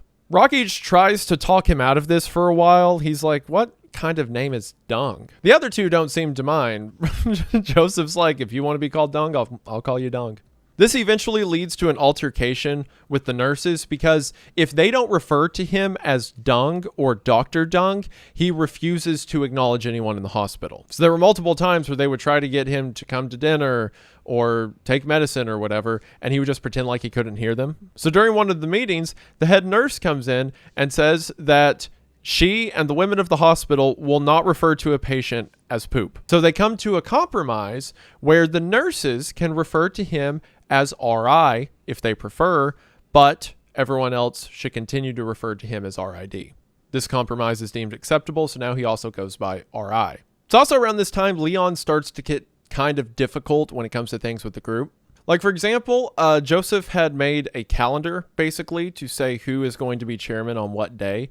But Leon no longer follows it because the calendar says Rex, and his name's no longer Rex. It is Dung. So Leon refuses to go along with the rest of the group until they change his name and all of it. And also, his bathroom breaks are taking a really long time and occur during every meeting.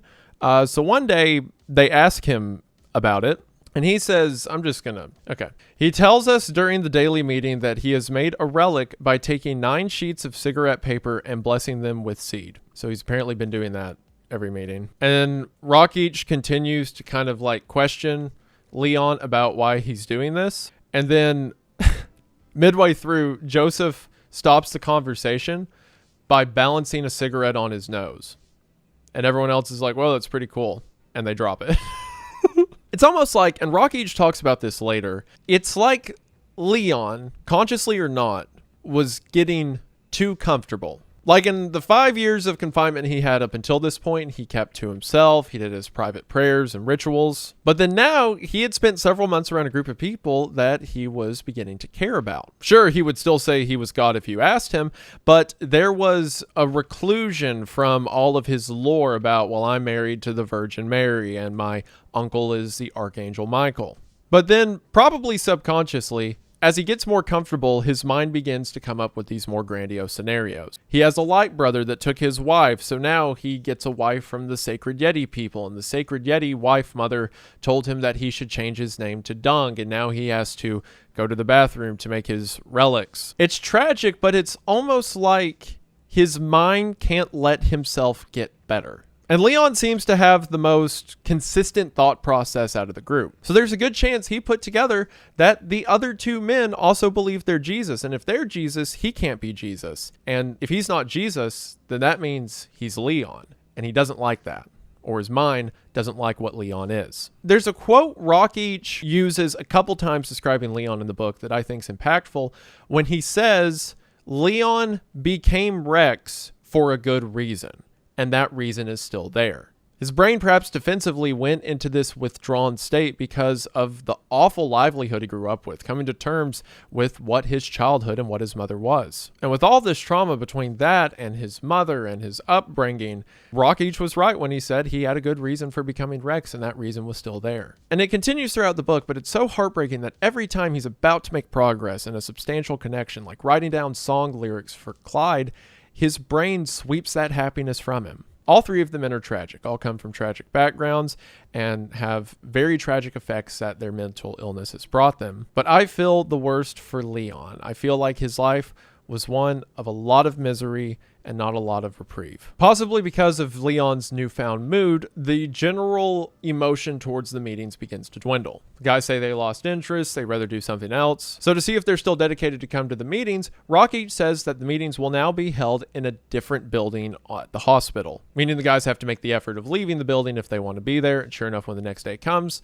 no one shows up. When Leon's asked about why he didn't come, he seems remarkably depressed, sadder than Rockich has ever seen him. The guys have their first big fight after a while when one day Leon mentions that he has Joseph's squelch eye. If you'll remember, squelch is a word that Leon has used to describe like the squelch chamber in his brain, which is like energy that gets rid of negative energy. And from his description, it sounds like the squelch eye is like a third eye on your forehead that can see into cosmic reality. And Leon one day says that when Joseph died the first time, he took his squelch eye. And then Joseph, who's never thought of a squelch eye before, gets upset because it's like, hey, give me my squelch eye back. And Rockich, trying to make peace, says, maybe you both have a squelch eye. And then they both unanimously agree there's only one squelch eye, and they both have it. During the fight, Joseph yells, Mr. Dung doesn't know what he is talking about. He's just a big pile of shit. Which is funny in itself, but then Leon replies, you are so right, sir. I'm a big pile of righteous, idealed shit. Again, it's like Leon is doing defensive measures to push people away. During one period, he refuses to sign the chairman list because he says Joseph wrote his name with a fancy C. What actually ended this argument was unrelated to the group. One night, Joseph was going to his bed and a different patient was sleeping in his bed, a patient that, unbeknownst to Joseph, had very violent tendencies. So when Joseph told the guy to get out of his bed, he just punched Joseph in the face. When asked about why he thought this happened, Leon said, quote, it was the cosmic evil eye that got him in trouble, and it's the evil eye that I hate.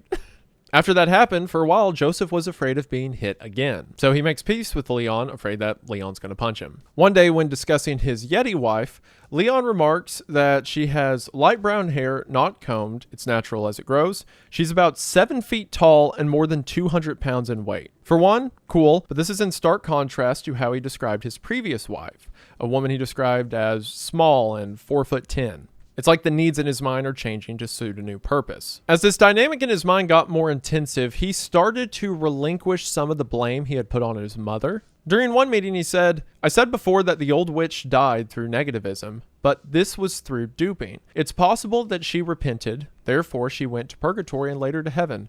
Possibly. She died from a broken heart, and there's a possibility she did repent. This is an extreme amount of forgiveness, possibly the most that Leon can afford his mother. Leon also quit shaving and allowed his beard to grow out to prove that he had Yeti blood in him because according to him, those with Yeti blood would have a beard that would grow to 1.5 inches and then stop. It was during this time with the beard and the long hair that Rockich said Leon had a striking resemblance to images of Christ. So at this point, the study's been going on about 8 months. Once they came up with the chairman idea, Rockich no longer brought up the fact that they all believed they were God and just let them come to that argument on their own. However, this is a study and, there's money and workers involved and they don't want this to take forever. And it's clear after 6 months of the chairman thing that while some progress may be made, it's probably going to stagnate about where it's at. So in February of 1960, Rockich elects to bring up the concept again. So during a meeting, Rockich says, hey, if we're calling Leon Mr. Dung, then how about we call Joseph Mr. Christ and we call Clyde Mr. God? All three men immediately reject this idea. As a matter of fact, this doesn't start a fight with each other, it starts a fight with Rockich. It's interesting, they began this study so desperate to be referred to as God, and now they're vehemently against it. Perhaps Leon's against it because he doesn't want the two of them to be called God. But for Clyde and Joseph, it seems that they are aware that that would bring about too much scrutiny, or that they don't want to be called by this name that isn't their given one. Rockich brings this up to Joseph and says, well, if you don't want to be called Mr. Christ, does that mean you're not Christ? To which Joseph says, I know what I am, I don't have to be called that. As the fight continues, once again, like he did in the first meeting, Leon says that this is indirect agitation. Seemingly to offer an olive branch in the midst of this, Leon says that he can go back to being called Rex if it makes Rockich happy. When Rockich asked why Leon doesn't like this idea, if it's because he cares about the other two men, Leon says indirectly, yes. Shortly after this, the meeting is adjourned, but a week later, Rockich pushes the button even further. See, Rockich was talking about this study at Eastern Michigan University as it was going on. As you can imagine, it was a big deal amongst his colleagues. And recently, the Ypsilanti Daily Press reported on one of the speeches he gave about the Three Christ experiment. So Rockich shows up to the meeting with a news clipping of that report and gives it to Leon, who is immediately upset by it, but reads it aloud for the group. The article goes as follows. 3 mental patients, each claiming to be Jesus Christ, have been brought together at the Ypsilanti State Hospital. The purpose of the experiment is to see what happens when a person's belief in his identity is challenged by someone claiming the same identity, says Dr. Milton Rockich. Rockich, a Michigan State University psychology professor, made a report on the project Wednesday night to the MSU Psychology Club in East Lansing. He said he is interested in finding out why a person believes he is who he is. Useful data on personality beliefs have been gathered from the experiment, he added. To date, Rockich said, one subject has changed his belief about being Christ and has taken on another false identity. But we still are not sure what the long-range results will be. This one taking on a false identity is in reference to Leon changing his name to Dung. The other 2 subjects still believe they are Christ. Both are older and have been hospitalized longer than the one who has changed. One says the other 2 are dead and are operated by machines inside their bodies. The patient who changed his belief claims the other 2 are subject to electronic interference. The third patient thinks the other 2 are crazy. After all, he notes, they are in a mental hospital. So this is completely blowing any semblance of what this experiment's for, why the men are gathered together, out the door. As Leon read this, Clyde fell into a stupor, and they thought he was asleep, but when they asked him a question, he managed to answer before he went back into a slump. It's as if he completely shut down at this information. Leon's response was as follows. Sir, there's indirect warped psychology here because I respect manliness as Jesus Christ, and that's missing out of this. And I also did mention that what's written on my birth certificate is so and is included in my name, Dr. Righteous Ideal Dung, and that's not in here. And I haven't changed my personality as far as that goes. I'm still who I am as my birth certificate says, and pertaining to manliness, Jesus Christ as far as I'm concerned. I wish that could have been in here. It would have changed the entire picture pertaining to the dignity of manliness. When psychology is used to agitate, it's not sound psychology anymore. You're not helping the person. You're agitating. When you agitate, you belittle your intelligence. Leon got up from his chair and said he had to go to the bathroom, but then Joseph says something very interesting. Joseph says, false identity. It's a waste of time. They're making fools out of themselves, those fellows in that paper. What it says in the paper is plain enough. That's a truthful report right there. Doctor is not crazy by any means. The patients who are claiming they are Jesus Christ are wasting their time. I'm sure that a man who has faith in himself doesn't claim to be Jesus Christ. He wants to be himself. If there are such hospital cases as stated in this article, I think he would do better for himself if he would think or claim a different manner for himself in the hospital. I'm pretty sure he would have a better chance of being freed from his insanity. This is so fascinating. Joseph hears a report about himself and says that the guys mentioned certainly just don't want to be themselves, and gives some interesting insight when he says, I'm sure that a man who has faith in himself doesn't claim to be Jesus. He wants to be himself. But yet he can't apply that analysis to himself, who the article's about. So Rockich begins responding to Joseph. Who are they talking about in this article? Oh, they're talking about 3 mental patients claiming to be Jesus Christ who don't know any better. But one recognizes himself, recognizes his identity, as it were, so he's better than the other 2. He says they're crazy. Do you know who they are? No, I don't. Do you have any idea? No, their names aren't in the article.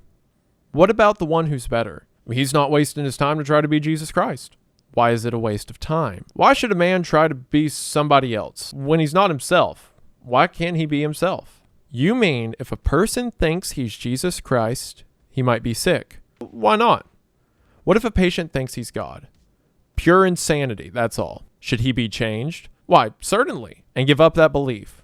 That's right. He should be sent to a hospital, not to be gotten out, not to be dismissed until he has gotten well. How do you know when he's well? When he claims he's not Jesus Christ anymore. When he claims his name is his real name. Which is what?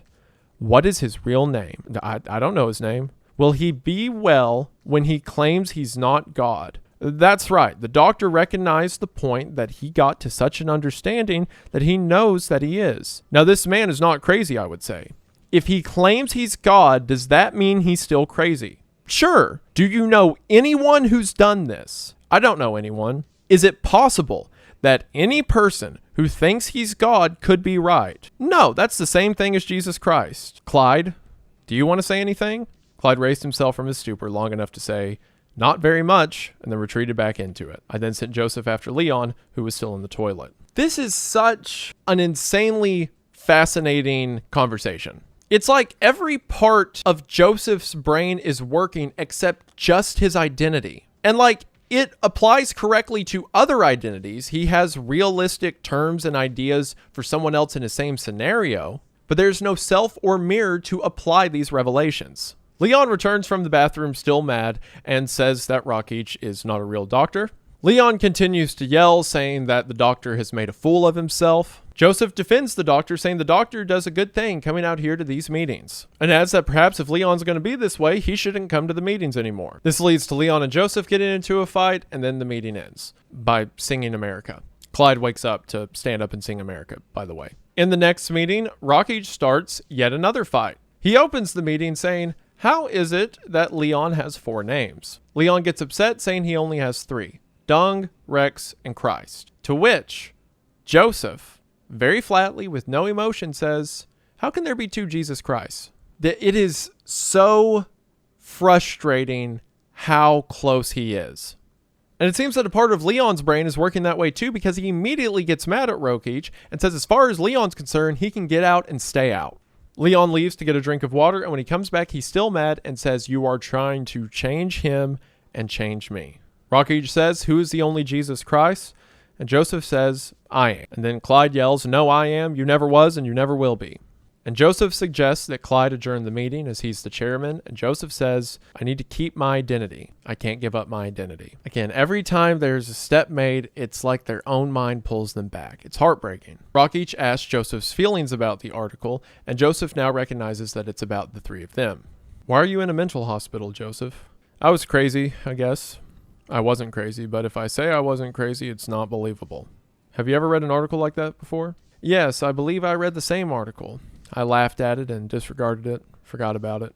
Because of the stress this caused, they elected to no longer directly bring up the concept of identity. Because of the stress it caused, and it didn't work after all this time together, then it would just be cruel to bring it up again.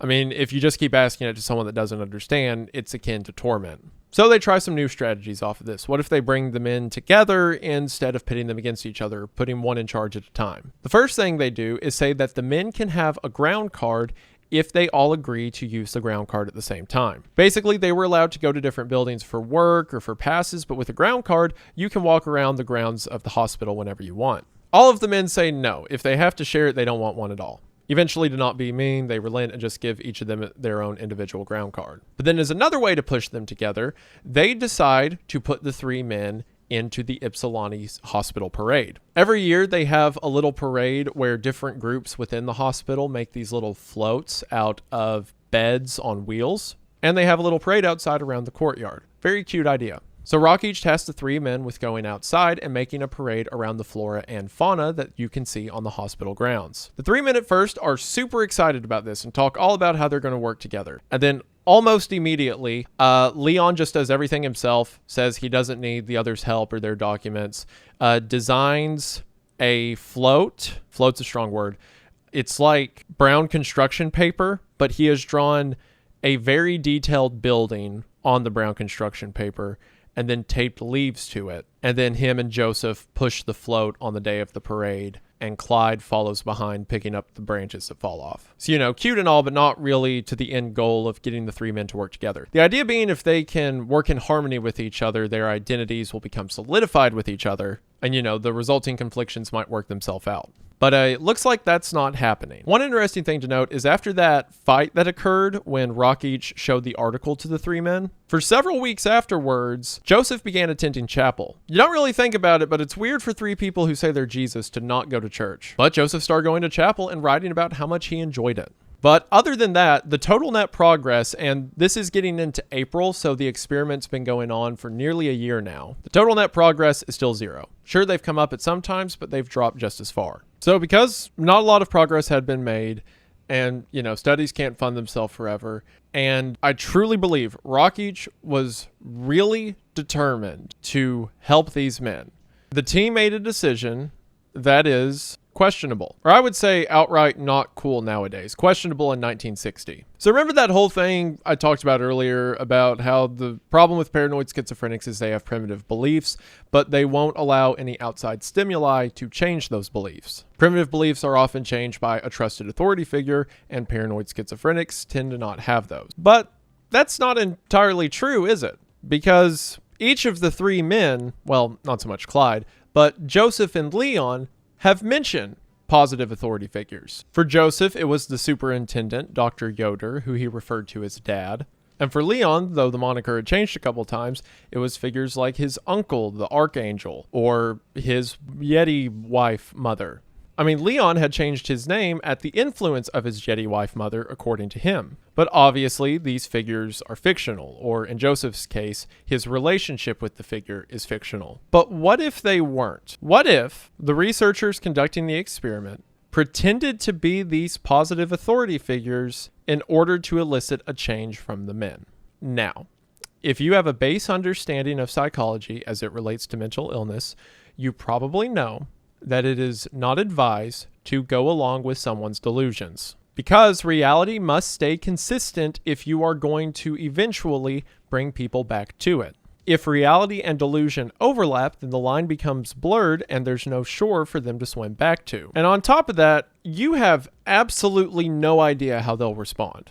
For some people, their brain could be in such a tedious chemical balance that if you introduce something that their mind is trying to convince itself is real and the thing turns out to actually be real, they could have a break. All of the things that have happened in the study up until this point, I think, are completely understandable. The idea of getting them to talk to each other isn't harsh, and even the idea of confronting them about identity is kind of like exposure therapy. But feeding into someone's fictional delusions to try to change their perspective and beliefs from the inside is certainly a lot. And while I do not think that what they did is okay, especially from the results we'll see, there are a couple of points of defense for this that I think are valid. The main one being, this is 1960. The kind of things Rockage is talking about is nearly completely untapped ground. One of the reasons we know now to not feed into someone's psychosis is, spoilers, because of the results of this study. And logically, the idea makes sense. The reason you can't feed these guys new information is because there's not anyone inside they're willing to hear that information from. So hypothetically, if you become someone who they do allow in, even if that person is fictional, then almost like a placebo, they can fix themselves through their own will, even if they don't realize they're the ones doing it. And I think the other thing to consider is every step of the way, Rockage emphasized that he wanted to help these guys by whatever means possible. He was frustrated with the study up until this point, not because they didn't get any crazy results, but because the guys hadn't gotten better. I mean, not that it justifies it, but when compared to other treatments for schizophrenics at the time, it was hardly the worst of the bunch. It is hard for me to blame Rockage too hard, knowing he didn't have the insight into mental illness that we have now. So the plan was a series of letters would be drafted from these pseudo authority figures or non-existent authority figures, and they would be delivered to the men initially just to establish correspondence, but then to try to get them to change things about their daily routine, with the eventual goal of having them change their beliefs around reality. Before Rockage goes into detail about how the letter phase of the experiment went, he outlines his concerns in this paragraph. Obviously, serious ethical issues were involved. These issues are highly complex, and we can only comment on the considerations which guided us in employing these procedures. It should first be reiterated that it was on ethical grounds that we turned away from the study of identity in normal children to work instead with psychotic subjects. With such people, we hoped there might be, therapeutically, little to lose and hopefully a good deal to gain. Second, we always proceeded cautiously with the men, assessed their emotional reactions at every step, and were ever ready to back off if we thought it was advisable. Third, we always consulted the psychiatric staff at Ypsilanti State Hospital, particularly Yoder, before embarking on a new experimental procedure, thus obtaining independent checks on our ethical judgment. Fourth, the three men continued eagerly to attend our meetings despite the procedures employed. Had they refused to deal with one another or with us, that would have been the end of it. When Joseph, for example, objected to working in the vegetable room with Leon and Clyde,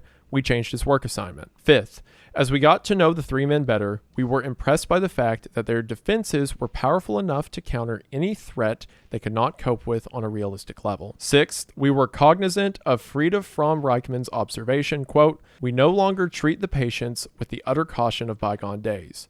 They are sensitive, but not frail." Finally, the messages we were going to send Leon and Joseph from their delusional referents were to be composed in such a way as to be supportive and emotionally gratifying. Above all, they must contain suggestions designed to ameliorate the men's unhappy condition. So, with that established, how'd it go? So first of all, let's talk about the one that the letters had the least effect on, Clyde. See, Clyde didn't really have an authority referent. Like, all the people Clyde described specifically seemed to be real.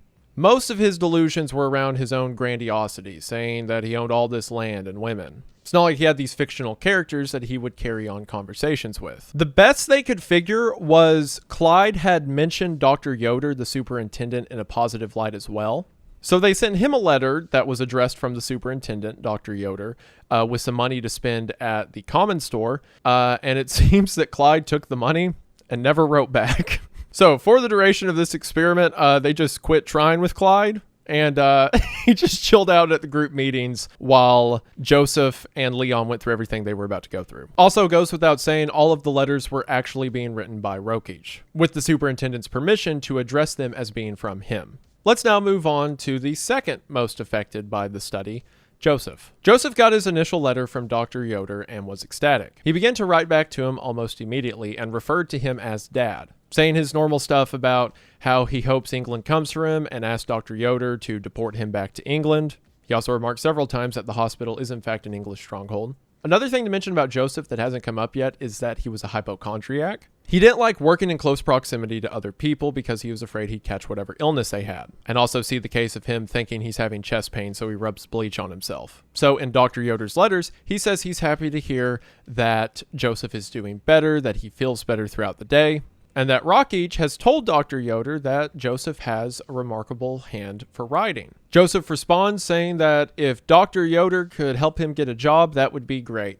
He could do something like be a janitor, or he could work as an assistant. But if he needs a writer, he's really good at writing, so he'll do that. So Dr. Yoder encourages him to write something. He says, write a short story or a poem or something about yourself, and they'll send it to a local newspaper or magazine to see if it can get published. And immediately on this suggestion, Joseph gets cold feet. Rockage mentioned it earlier in the book, but back when they were putting together the parade float, he realized that Joseph has an intense phobia of failure. He was excited about the parade float at first, but then when realized he was given responsibility on something that he would have to see through to make sure it turned out well, He withdrew from it enough that Leon just did everything, which Leon wanted to do in the first place. So even though he asks Dr. Yoder, someone he refers to as dad, for a job, and now he thinks Dr. Yoder is like, sure, go ahead, he backs out. He responds to Dr. Yoder and says, well, I need more office space and I need a secretary and I need a typewriter. And Dr. Yoder writes back and says he can get him a typewriter, but as for the rest of it, anyone can just start writing, so he should just start writing. Joseph suggests instead, what if Dr. Yoder just publishes the letters he's already written to Dr. Yoder? He's sure people will like that. Then Dr. Yoder gets specific. He says, why don't you write about the psychology of identity? That would be interesting. To which Joseph remarks they should get a better writer to do that. There's a bunch of writers who are better at writing about that sort of thing, so he should tell one of them to go do it. Quite a stark contrast from a man who previously claimed to be God and also every famous writer ever. After Yoder continues to push him on it, he does something that no one expected, and instead makes his next letter not to Dr. Yoder, but instead to President John F. Kennedy. My dear President Kennedy, you may wonder for my sending this letter to you, but I am God, and But I am God, and I remember you as an old friend of mine. You, as President of the U.S., have already done much work for the benefit of the country. In my engineering, I knew that you would become President of the U.S. Therefore, I engineered to this effect. And I thank you for your having done so well. I cannot praise you enough for your work. But what I wish to write at this moment is that I am stranded here in the hospital, and I wish I could be released. Could you do something for me? And could you give me a job in Washington? I could be a good advisor. I understand science, politics, sociology, civics, economics, law, etc. I'm sure you could affect my dismal from your institution. How gleeful I would be to be your advisor.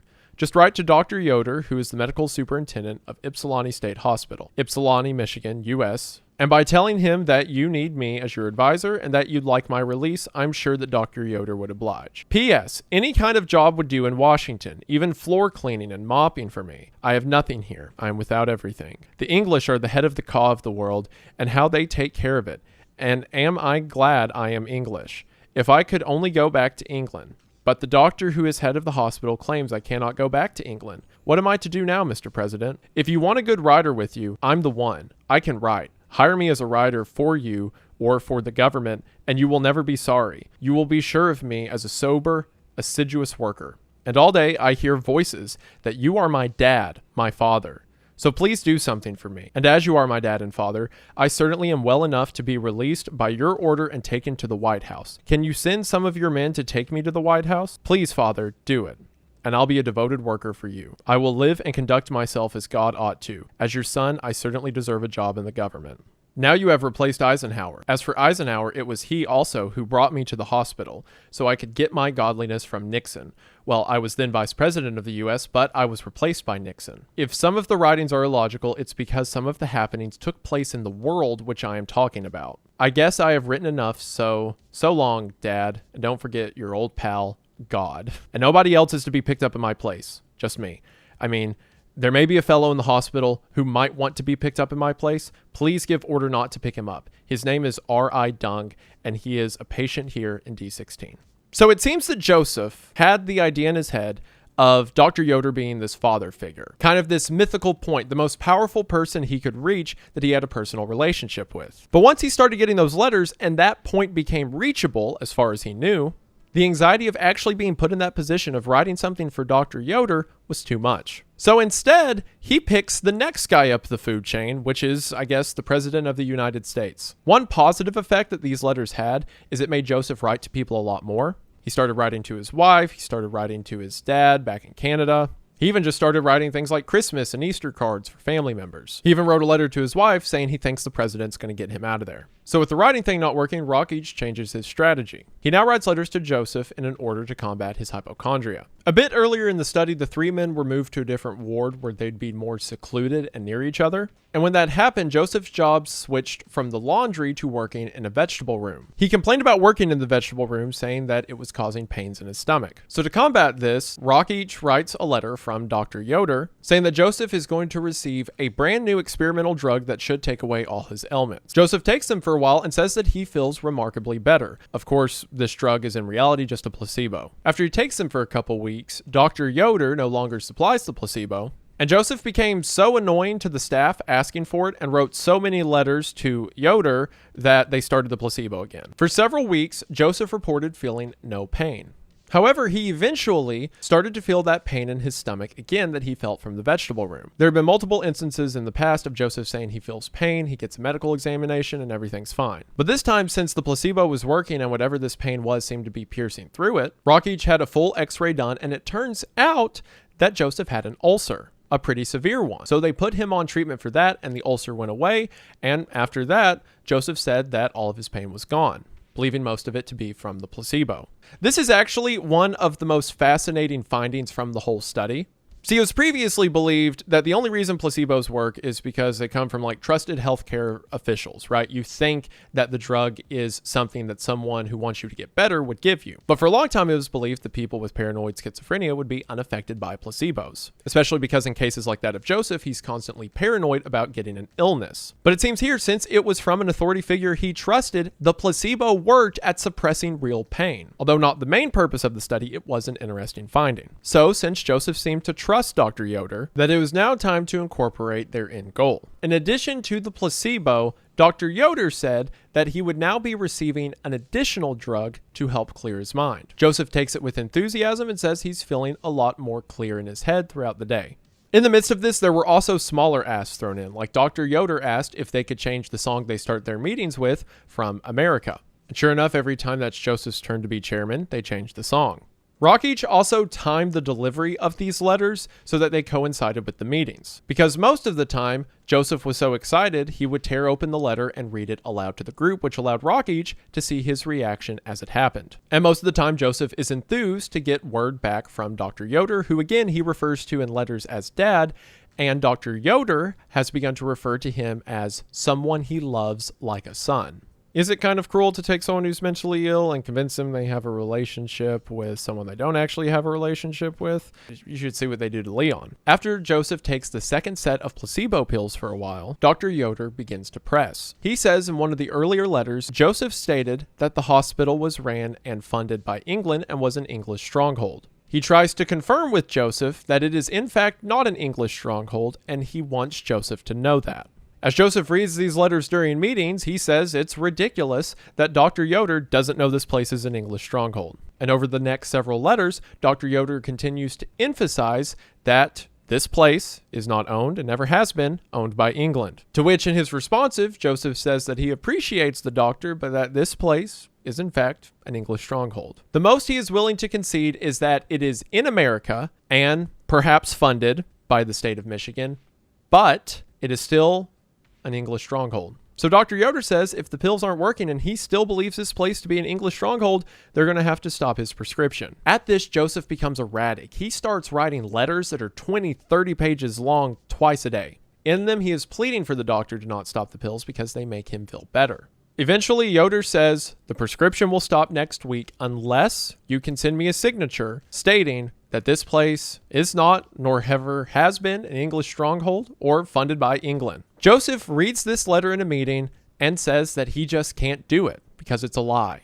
An interesting point that Rockage makes is that people with paranoid schizophrenia, at least in cases like Joseph's, are unable to lie about their own delusions. It's as if the fabric of their brain is trying so hard to convince them to believe in a lie, one that goes against the reality around them, that to lie about that lie would be a betrayal of the self. Whereas you or I could lie about something, I could lie and say my name's Alex, and that doesn't cause me a mental decline. That's because our true belief, my knowledge that my name is actually Isaiah, is so rooted in reality that you can't take it from me. I can lie about it and it doesn't hurt. Whereas if the lie goes against something, even if subconsciously I have worked so hard to convince myself exists, and there is no outside evidence that it exists, then to lie would be to portray the only evidence it has of existing, calling everything around it and my identity into question. In the meeting, Rockage urges Joseph, just lie. Who cares if you believe it or not? If you want the pill, just sign off and send it back. Because Rockage is hoping maybe even just lying about the lie could lead to a breakthrough. In one of Joseph's final letters to Dr. Yoder, he says, "My dear Dad, I was hopeful that I would partake of the medicine in question for a longer time, but since you have decided otherwise, I simply have to do without the medicine. As you are the head doctor of this hospital, your saying for the discontinuance of the medicine is so valid that I am now helpless to do anything. In other words, I have to do without. Yours very truly, Joseph Cassell. From there, his letters to Dr. Yoder seemed to taper off. He was also writing extensively longer reports about the weekend meetings that they would have or just other things happening at the hospital than he was before the letters began. It was not uncommon for these to be 40 pages long, just kind of describing nothing. Or if he passively mentioned a book, he would spend several pages describing a summary of that book. And in them, it seems that he was being confronted too much. The potential job that he let go because he was afraid of failure and no longer getting the placebo that he wanted, feeling that he had failed Yoder, weighed on him. And in these reports, he seems to retreat into his delusions. Remarking that several of the books he is talking about were written by him, God. In one of his final entries, he says, "We, the workers for the world, will keep on going. And one beautiful day, there will not be an enemy left. This beautiful day will never come soon enough. See you in the next report. So long. I feel much better. Thank you." He even remarked to Rockage one day that no one's going to read these. I certainly understand what the researchers were going for in trying to give him an authority figure that could legitimately help him. But it seems what it did in reality was stress him out and call him to fall to the occasion. But let's talk about the person that these letters affected far more than anyone else, as you could probably guess, Leon. The first letter that is sent to Leon is addressed from Madam Dr. R.I. Dung, and it tells him to meet her outside Thursday at 1 o'clock. He's asked about this letter at the meeting. Of course, Rockage doesn't imply he knows what's in the letter, just that he heard Leon received a letter. And Leon says it's from someone claiming to be his wife, but that simply can't be. He's never seen her handwriting before, but he knows that's not it. Again, it's like the pieces in his brain are separating the reality from the fiction, but now they're starting to collide on each other. Heartbreakingly, on August 4th, this is the day Leon's wife is supposed to visit him, he goes outdoors shortly before the appointed hour and does not return until it is well past. He doesn't believe it was his fictional wife, or at least he won't say that he believes it is, yet he went outside anyway. Initially, his reaction to this was to be kind of depressed. He seemed more hostile to the female staff, and in meetings, he was just kind of quiet. During an upcoming meeting, Leon gets a phone call. It's a female researcher on the other side of the phone pretending to be Leon's wife. You can already see how this is kind of sketchy. It seems that this wife on the other end of the phone asked him to meet her outside, and sure enough, that evening, he goes outside until the appointment is passed and then comes back in. I mean, gosh, it's so cruel. I understand that they're doing it to prove that he has a reliability, he will follow the actions that his wife wants him to, but to give him an appointment and she not be there, like, come on. You could have come up with anything else. They do in a minute, but I think about him standing outside waiting on her to show up. It's so sad. It's like the outward part where he speaks to other people. Like when he came back from the phone call, he sat down at the meeting and said, "I don't know if that was my wife or not. We'll get it straightened out." It's like part of his brain knows it's not real, but the other part wants it to be so bad. One day, Leon walks up to one of the aides and informs them that his wife's maiden name is Ruth. This comes from an earlier account when he was talking about his Yeti wife mother and said that her other name is Ruth of Boaz, a character from the Bible. Well, she's Ruth in the Bible who is married to Boaz, not Ruth of Boaz, unless his wife is also Boaz's wife. He also doesn't pronounce it Boaz, he pronounces it Booze. So Ruth of Booze. In the meetings that followed, Leon tries to reconcile this incorrection. He says that he got the Thursday wrong. He showed up on Thursday one week when it was supposed to be the next week, meaning this is really his wife on the other end of the phone and the letters, and he is happy that she is interested in him. Leon gets another letter from his wife, now addressed from Madam Yeti Woman. The letter says she was happy to speak to him over the phone and that she has given him a cigarette holder. Leon says that he is upset with her that she won't just come see him, so he throws the cigarette holder away, although later he fishes it out of the trash can. After the first letter, he said he didn't believe it came from his wife and told the aide that that letter wasn't from his wife and that the aide is trying to dupe him. But then after the cigarette holder, he goes back to that aide and apologizes, saying that that was in fact his wife. It seems that the illusion, the fake Madam Yeti Woman wife, is taking hold in his mind. He says that he saw his wife on hospital grounds but couldn't speak to her because of interference, and then accuses Rockage of causing the interference that doesn't allow them to speak, ironically. Leon goes on to say that he was killed on the day he received the phone call, but has now been given a merciful gift, a new body. Leon talks a lot about death and rebirth, dying the death and then reincarnating. At one point during this, Joseph remarks, if he says he's got a wife, he's got a wife. He receives yet another letter from Madame Yeti Woman telling him to come to the general store to meet her. After reading the letter, Leon tears it up, seemingly in excitement, and then at the meeting says that he's going to take a bath so that if he kisses his wife, she won't fall over. That evening, he takes a shower and says he's going to see his wife at the store. He goes to the store, and of course, when she doesn't arrive at the time she said she would, he asks an aide where the employee cafeteria is, picking seemingly another random location.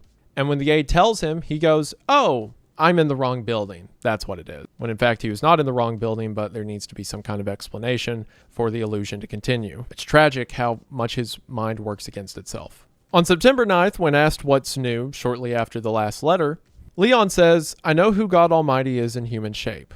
God Almighty is a woman in human shape, and she is my wife." Now we see here that the psychosis is evolving. His ideas are changing shape to match with new information, something that throughout the experiment Leon's been good at. I'm sure he would still think of himself as Jesus Christ, but he now sees this wife of his as God, or at least God along with himself. When asked if he could introduce her to everyone, Leon says, "I'm sure you've seen her face. I know that those who sincerely call on her see the face of a woman peer out of a cloud." It was during this conversation that something interesting came up. So Leon had been working on this autobiography called Cause and Evolution. It was mostly just an account of Leon's day-to-day life. Well, somehow Rockage came across a few pages of it in which Leon said something interesting. Leon says at one point he believed himself to be, as he described it, a morphodite. Morphodite being his word for what was at the time called a hermaphrodite, or as we would call it now, intersex. From his writing, it seemed that Leon believed he had both male genitalia as well as female genitalia inside of him, or at least he believed that for a time. He later goes on to say that when he says the vine and the rock, which he's used to describe himself multiple times, he means to say the vine, male genitalia, the rock, female genitalia. So this leads Rockage to believe that perhaps a lot of Leon's mental and sexual frustrations and issues could come from a gender crisis. So while describing his wife, Almighty God Yeti Woman, who it seems Leon is attributing some of his own characteristics onto, Rockage asks, "Is your wife a hermaphrodite or intersex?" Leon responds, "Morphodite, a person with bisexual organs?" And Rockage says, "Yes. Is this possible?" Leon continues, "I don't care for the word hermaphrodite because of the her, which would split a testicle sac. Since I corrected it, the female part has gone away. However, I never used it as such. Therefore, I am only male."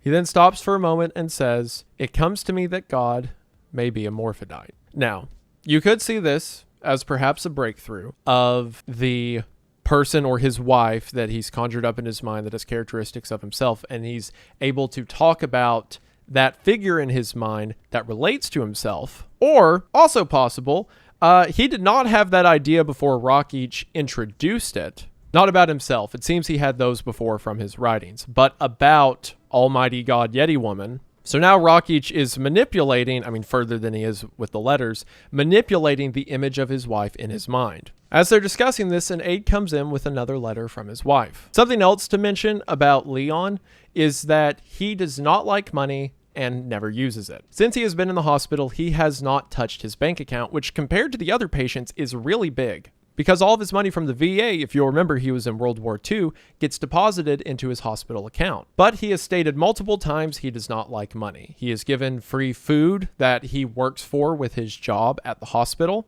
and he bums cigarette paper and tobacco off other people. He stated multiple times in their conversations that he doesn't want to touch money. Money causes evil. It causes your heart to go after it, and there's better things to put your heart on. When the aide walks in with the letter, Leon says, "Oh, was she a woman about 5'5", blue eyes, longish nose?" The aide says, "Yes," and Leon says, "Thank you. That's God." He opened the letter and began to read silently. Rockage asked what it said. Of course, Rockage knew as he wrote it. Leon reads aloud, "My dear husband, I am happy to be able to say that I can send you at this time the enclosed $1. I expect you to use this to buy yourself refreshments and a ballpoint pen for your use today. Sincerely yours, Madame Yeti Woman." Leon remarks that money is a means to an end, and he pulls out the $1 bill. Leon was now gazing at the dollar bill that had been enclosed in his letter with an intensity of expression which puzzled me. "What are you looking at?" Suddenly, I realized that he was really doing something I had not expected to witness. He was struggling to hold back his tears. With this much effort, he would surely succeed, but he did not. 2 tiny droplets formed in the corner of his eyes, and ever so slowly they grew slightly larger. There they remained for a moment or two until they squeezed themselves out as if off their own accord, despite Leon's struggle. I watched their slow descent down his face. The mood this aroused soon gave way to another. As the 2 tiny droplets approached the halfway mark down his cheeks, Leon neatly scooped them up with his index finger, first one, then the other, and sucked them into his mouth. "What are you doing?" "Tears are the best antiseptic there is," said Leon. "There's no use wasting tears." He began to examine the dollar bill, turning it over from one side to the other. "I haven't seen one of these for years. To handle." He read the name of the treasurer of the United States and the serial number. "Does the letter make you happy or sad?" "I feel somewhat glad." "Is there something the matter with your eyes?" "Oh, they're smarting, sir.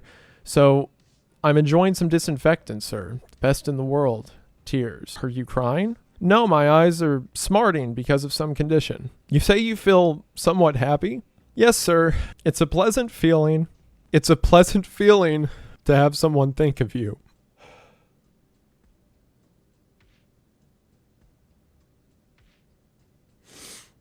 That poor person. Man. Leon's life was full of just misery at every point. He didn't have a father. His mother was awful to him.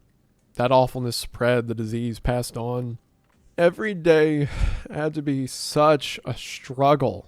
His brain is constantly trying to convince him that he's someone else, that everything that's happening around him isn't what it is, that there's some grander world, that he gets to be God, that he doesn't have to put up with this. There's a verse in the Bible, in Matthew 25, when Jesus, funny enough, is describing what Judgment Day, what it will be like when, all the Christians, those that have done good on earth, are called up to heaven. And it says that God will look on those that were faithful and praise them and say, "When I was hungry, you fed me. When I was naked, you clothed me. When I was in prison, you visited me." And says the saints will respond to him and say, "Lord, what are you talking about? We never saw you naked. We never saw you hungry or mad or out of your mind. What do you mean?" And God replies and says, "That which ye have done to the least of these, ye have done unto me." That $1 bill may have been one of the only non-circumstantial acts of kindness Leon might have ever received. It wasn't someone doing their job. It wasn't someone who was paid to take care of him. It was someone that he thought of him and sent him $1. And despite all of his confusion, despite all the tricks his mind played on him, that got through. That meant something. It's funny, I didn't think about that till just now. That verse in the Bible, it talks about how we treat, the least of these, the people who need it the most, is how we treat God, right? And now we have 3 guys at a psychiatric hospital in Michigan who each claim themselves to be God. Why should we treat them with compassion as if they were anything else? In a moment of kindness after this, Clyde had previously remarked that he likes Leon's pen that's broken and taped at the middle. So Leon says he's going to buy a new one with the $1 his wife gave him and hands his busted pen to Clyde, before he immediately takes the pen back, saying he still needs it until he buys the new one. Leon begins to walk around outside more. He seems more active and happy for a while. One day he spotted kneeling outside of the church or the chapel that he's never been in before. He tries to go in, but the doors are locked. Sure enough, Leon goes to the store that he's never been in before, buys a ginger ale and a ballpoint pen, and then gives his old one to Clyde. Similarly to how they did Joseph, in the next letter from Maddie Yeti Woman, they ask Leon to change the starting song to Onward Christian Soldiers. He says after he went to the store and bought cigarette paper and tobacco, he took the remaining change and left it in front of the Jewish, Catholic, and Protestant chapels. Joseph remarks one day that he doesn't think Leon has a wife, and Leon says that my wife is within me. She's also my father and mother. Similar to Joseph with Dr. Yoder's request, when it is Leon's turn to be chairman, they sing Onward Christian Soldier. A couple letters come from his wife telling him to go to the store, buy specific brands of tobacco to give the remaining change to Clyde and Joseph, to which he does. Again, the end goal in this is to have a positive influence, try to get Leon to fix his mental state from within. And Rockage summarizes a series of things Leon has done that he never did before the letter. He had gone to the store, to the chapel, and to the library, 3 places he had not visited before. He had accepted money, handled it, and carried it around with him, something he had not done before. He had cried. He had spent money on himself. He had given money to Clyde and Joseph. He had changed the song used to open and close the meetings. All these changes were potentially of great therapeutic value. Leon had varied and broadened the range of his behavior. He had allowed himself to feel, to express, for once, a human emotion. His fierce need to punish himself had let up sufficiently to permit him to enjoy a few small pleasures which money could buy. And Leon had been charitable. He had shared his money with 2 other persons in need.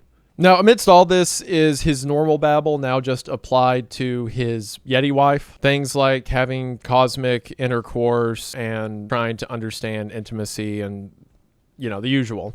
There was one interesting point that Leon made in the midst of this when he said he has discovered that God has both positive and negative influences, meaning that this figure of God or his wife within his mind is not infallible. So the next thing they try to get Leon to do that potentially would push him in the right direction is to change his name from Dung. So they come up with another name. Perhaps he could call himself Domino or go back to Rex, but Madame Yeti prefers Domino. Leon does nothing with this information.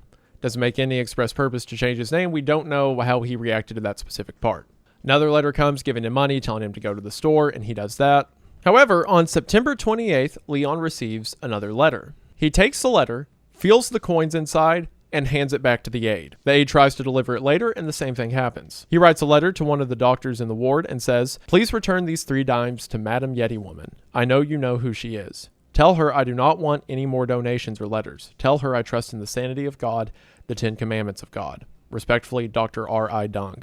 It seems that one of Leon's core beliefs was money bad. So initially he was so ecstatic over his wife sending him money that he put that to the side, but now he can't let that go by. So any money his wife or God sends him is the insanity of God rather than the sanity of God. Again, positive and negative now. Leon comes to the meeting on September 29th, neatly shaved. An aide brings him a letter, but Leon says he's not reading it. Leon says that letter is a fake written by Dr. Broadhurst. Rockage takes a look at the letter and says that this isn't Broadhurst's signature, but Leon is sure of it. In talking with Leon alone after the meeting, Leon says that Madame Yeti woman is using his VA funds in his bank account to send this money and he won't have it. He says, "I don't care for the insanity of God. I can't divorce her. She's with me all the time cosmically." He also adds that God is using Dr. Broadhurst's body and thus tempting him into adultery. It should be noted that Dr. Broadhurst was an attractive young woman, so perhaps the introduction of her into the scenario and the feelings he had towards her made him think in his mind, "Oh, I have attraction to this body. It must be my God wife possessing her, trying to get me to commit adultery," which of course is a bad thing, so therefore the insanity of God. So it seems that now the positive authority figure of Madame Yeti woman has been run into the dirt. Leon no longer trusts it and thinks that it is evil. So they figure, well, there's one more positive authority figure, his uncle, who he believes to be the Archangel Michael. So that evening, they have a phone call waiting for him that is supposedly from his uncle. The uncle, who's actually a research assistant talking on the other end, goes on to say that he's been in touch with Madame Dung and that they are both working for his redemption and that Leon must not say that Madame Dung, who is also God, is insane or negative. Leon listens, apparently with much interest, then suddenly he interrupts, "Sir, excuse me, sir, your voice doesn't sound like my uncle. Goodbye, sir," and hangs up and returns to the sitting room. So now it seems that Leon is not trusting anyone who claims to be an authority or a positive presence in his life, even if it's someone he came up with. It seems they have effectively locked him down. In a last-ditch effort to help Leon, they move to a new strategy. It seems that a lot of Leon's problems come from the influence his mother had in his life. So perhaps a positive female influence could make a difference. So they swap out one of the research assistants who have been around during the meetings with a new one, Miss Anderson. Immediately, Leon seems to take as he becomes infatuated with Miss Anderson. Right after meeting her, while in his room, he asks to speak to the head nurse. Nervously, he tells the head nurse that he has had a wife that is God, that is astrally projected to him, and they have intercourse, and he now believes that God is possessing her. And then midway through, the nurse figures out where this is going and says, Leon, we can't have relations with each other. And immediately Leon goes, okay, thank you, bye, and asks her to leave. It's almost as if within Leon's mind, similar to how when he was married to the Virgin Mary earlier, he couldn't just abandon her from his thought process. He had to invent a light brother, and then the light brother had to take the Virgin Mary away. Similarly, he's currently married to the God Yeti woman. And as mentioned, she's with him all the time. He can't divorce her. But now, in saying that she is within the nurse and her rejecting him coming on to her, that seems to be grounds enough for him to divorce her from his mind, meaning he can now pursue Miss Anderson, which he does right away. He begins to write her a bunch of letters talking about all of his proclivities that I've mentioned before. He says now that his wife is a bisexual creature variously called Ruth, God, and Lourdes. Right now he's Lord, potential Lourdes. He then begins to say he's married to Grand Morphe, short for Morphodite, or Grand Morphe Anderson, because he just starts flat out calling Anderson that, or GM Anderson for short, and just projects his feelings onto her. She's, of course, part of the study and his understanding of this. He begins to reverence her as a sort of deity. After every meeting, he would ask to stick around and talk with her. Initially, Rockage would set in on these, but that would annoy Leon, so eventually Rockage got the hint and left. A lot of their conversations, while doused in his sexual proclivities, are adorably juvenile. A lot of talk of, when a guy likes a girl, and what's attraction like, what's kissing like.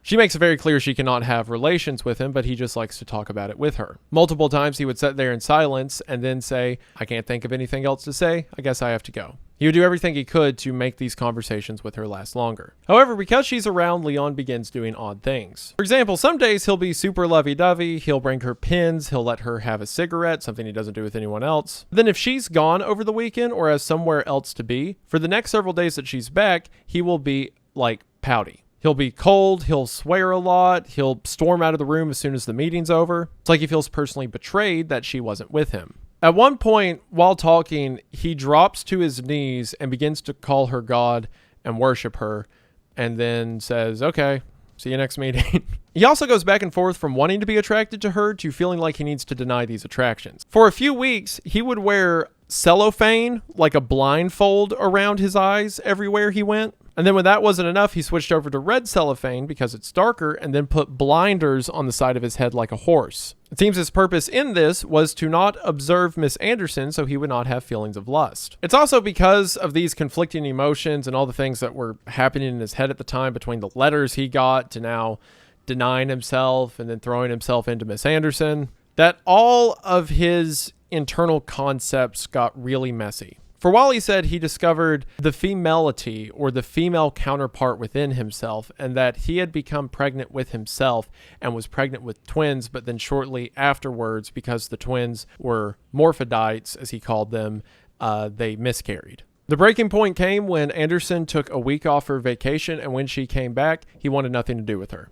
When she asked why he wouldn't stick around for their private meetings, he said that he would not commit adultery. And from there, he seemed completely done with her, but not only done with her, now he was married to the female counterpart of himself. So now even the fictitious people he had created that were members of his life were all gone, and he had withered that down to just different versions of himself. So not only did this phase of the experiment not cure Leon, but it caused him to become more withdrawn. The previous joy he had from just being near Clyde and Joseph gave way to constantly more complicated delusions. Eventually, he became disagreeable to even them, and it seemed for Leon, all this phase did was push him further from recovery. With the group already shaky about what they had done with the letters and the fake authority figure thing, and the fact that this had now been going on about 2 years, they decided to call the study quits, ending it on August 15th, 1961. It seems from this last stage of the experiment, Leon got worse, Joseph became more depressive, but Clyde was Clyde. In the analysis at the end, Rockage talks about a lot of the different outcomes from different phases of the experiment. Things about how Clyde operated with denial, how Leon was the most high functioning when it came to conversation or making sense of his world, at least initially. But as you could see, it's not like any of them were cured. The positive note that the analysis ends on is, we have learned that even when a summit of 3 is composed of paranoid men deadlocked over the ultimate in human contradiction, they prefer to seek ways to live with one another in peace rather than destroy one another, which is nice, I suppose. There was a lot of really valuable things that were discovered in this study. A lot of the ways the men would react to new information or they would argue with each other was very crucial in future understandings of schizophrenia. But as far as the three men themselves, not much is known beyond Rockeich's epilogue at the end of the study. Rockeich says, "The story of the three Christ of Ypsilanti cannot, of course, be finally told as long as they remain living men. Still, a few things can be said that go beyond the account related here."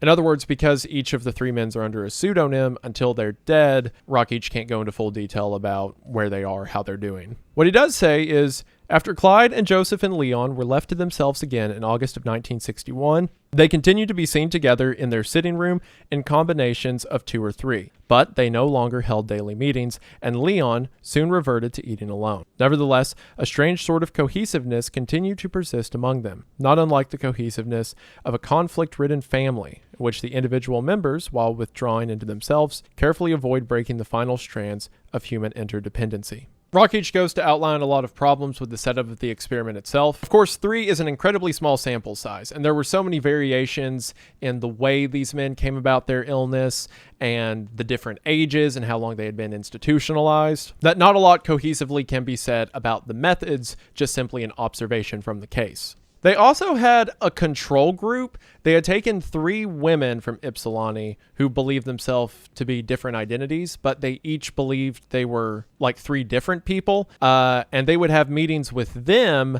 but they would never confront them on identity, which wouldn't have mattered because they each thought they were someone else. And they only did that for 6 months before they were kind of like, this is a waste of funding, and they dropped it.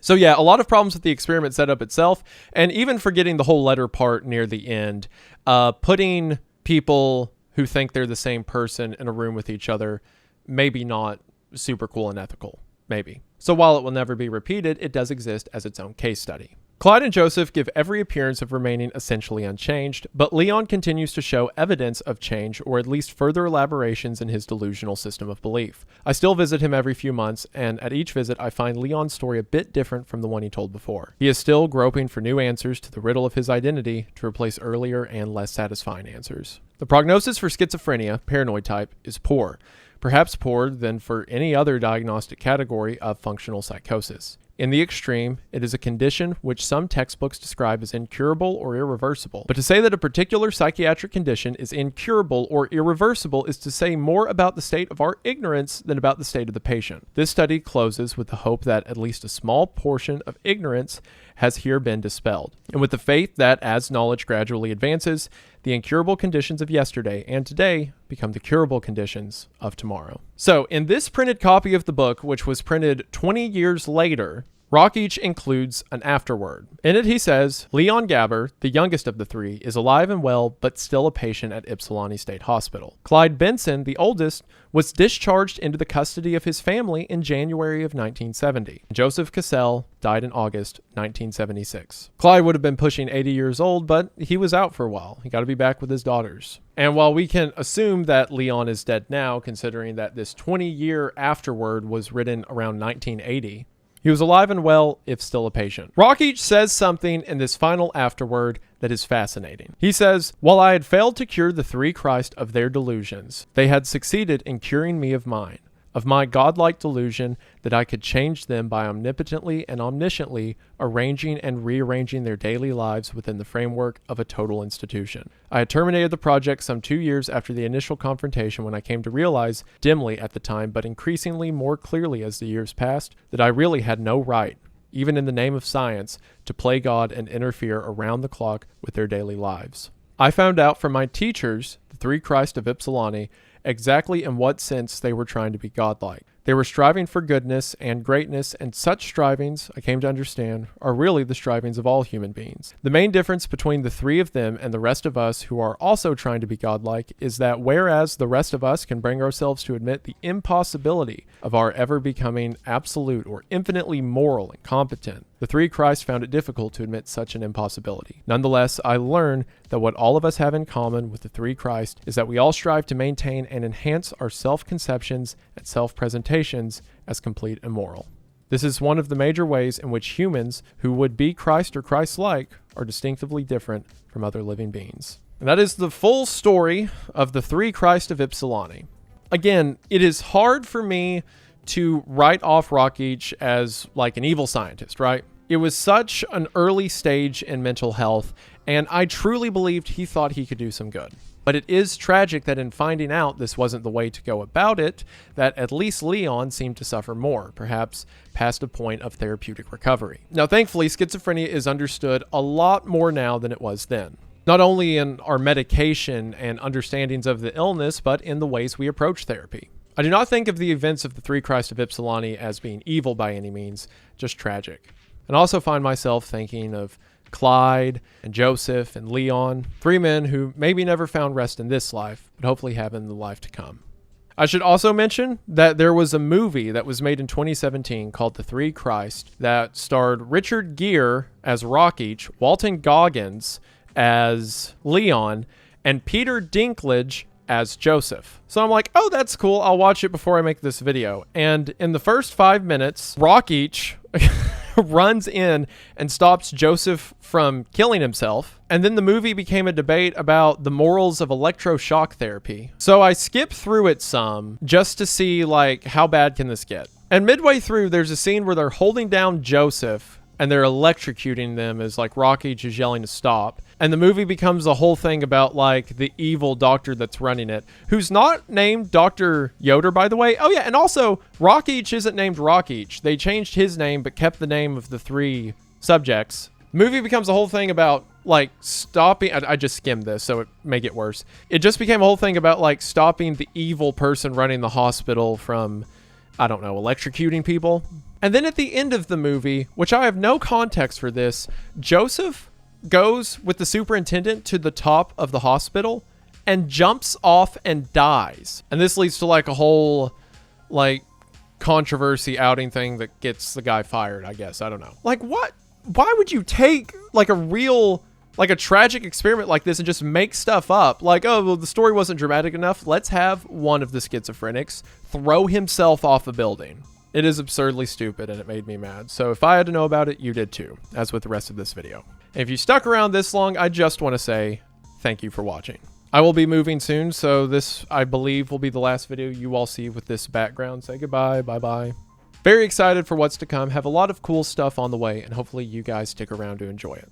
Thank you for the support you've shown here and over on Wendigang and on CreepCast. You guys are the best. Again, links to the book will be in the description. Feel free to check it out. There's a ton of stuff, especially in like the letters and meetings that I didn't cover in this video. So if this video interests you, I highly encourage you to check it out for yourself. I believe that should do it for now, but before I go, I just want to say thank you for watching. I hope that you enjoyed, and we'll see you in the next one.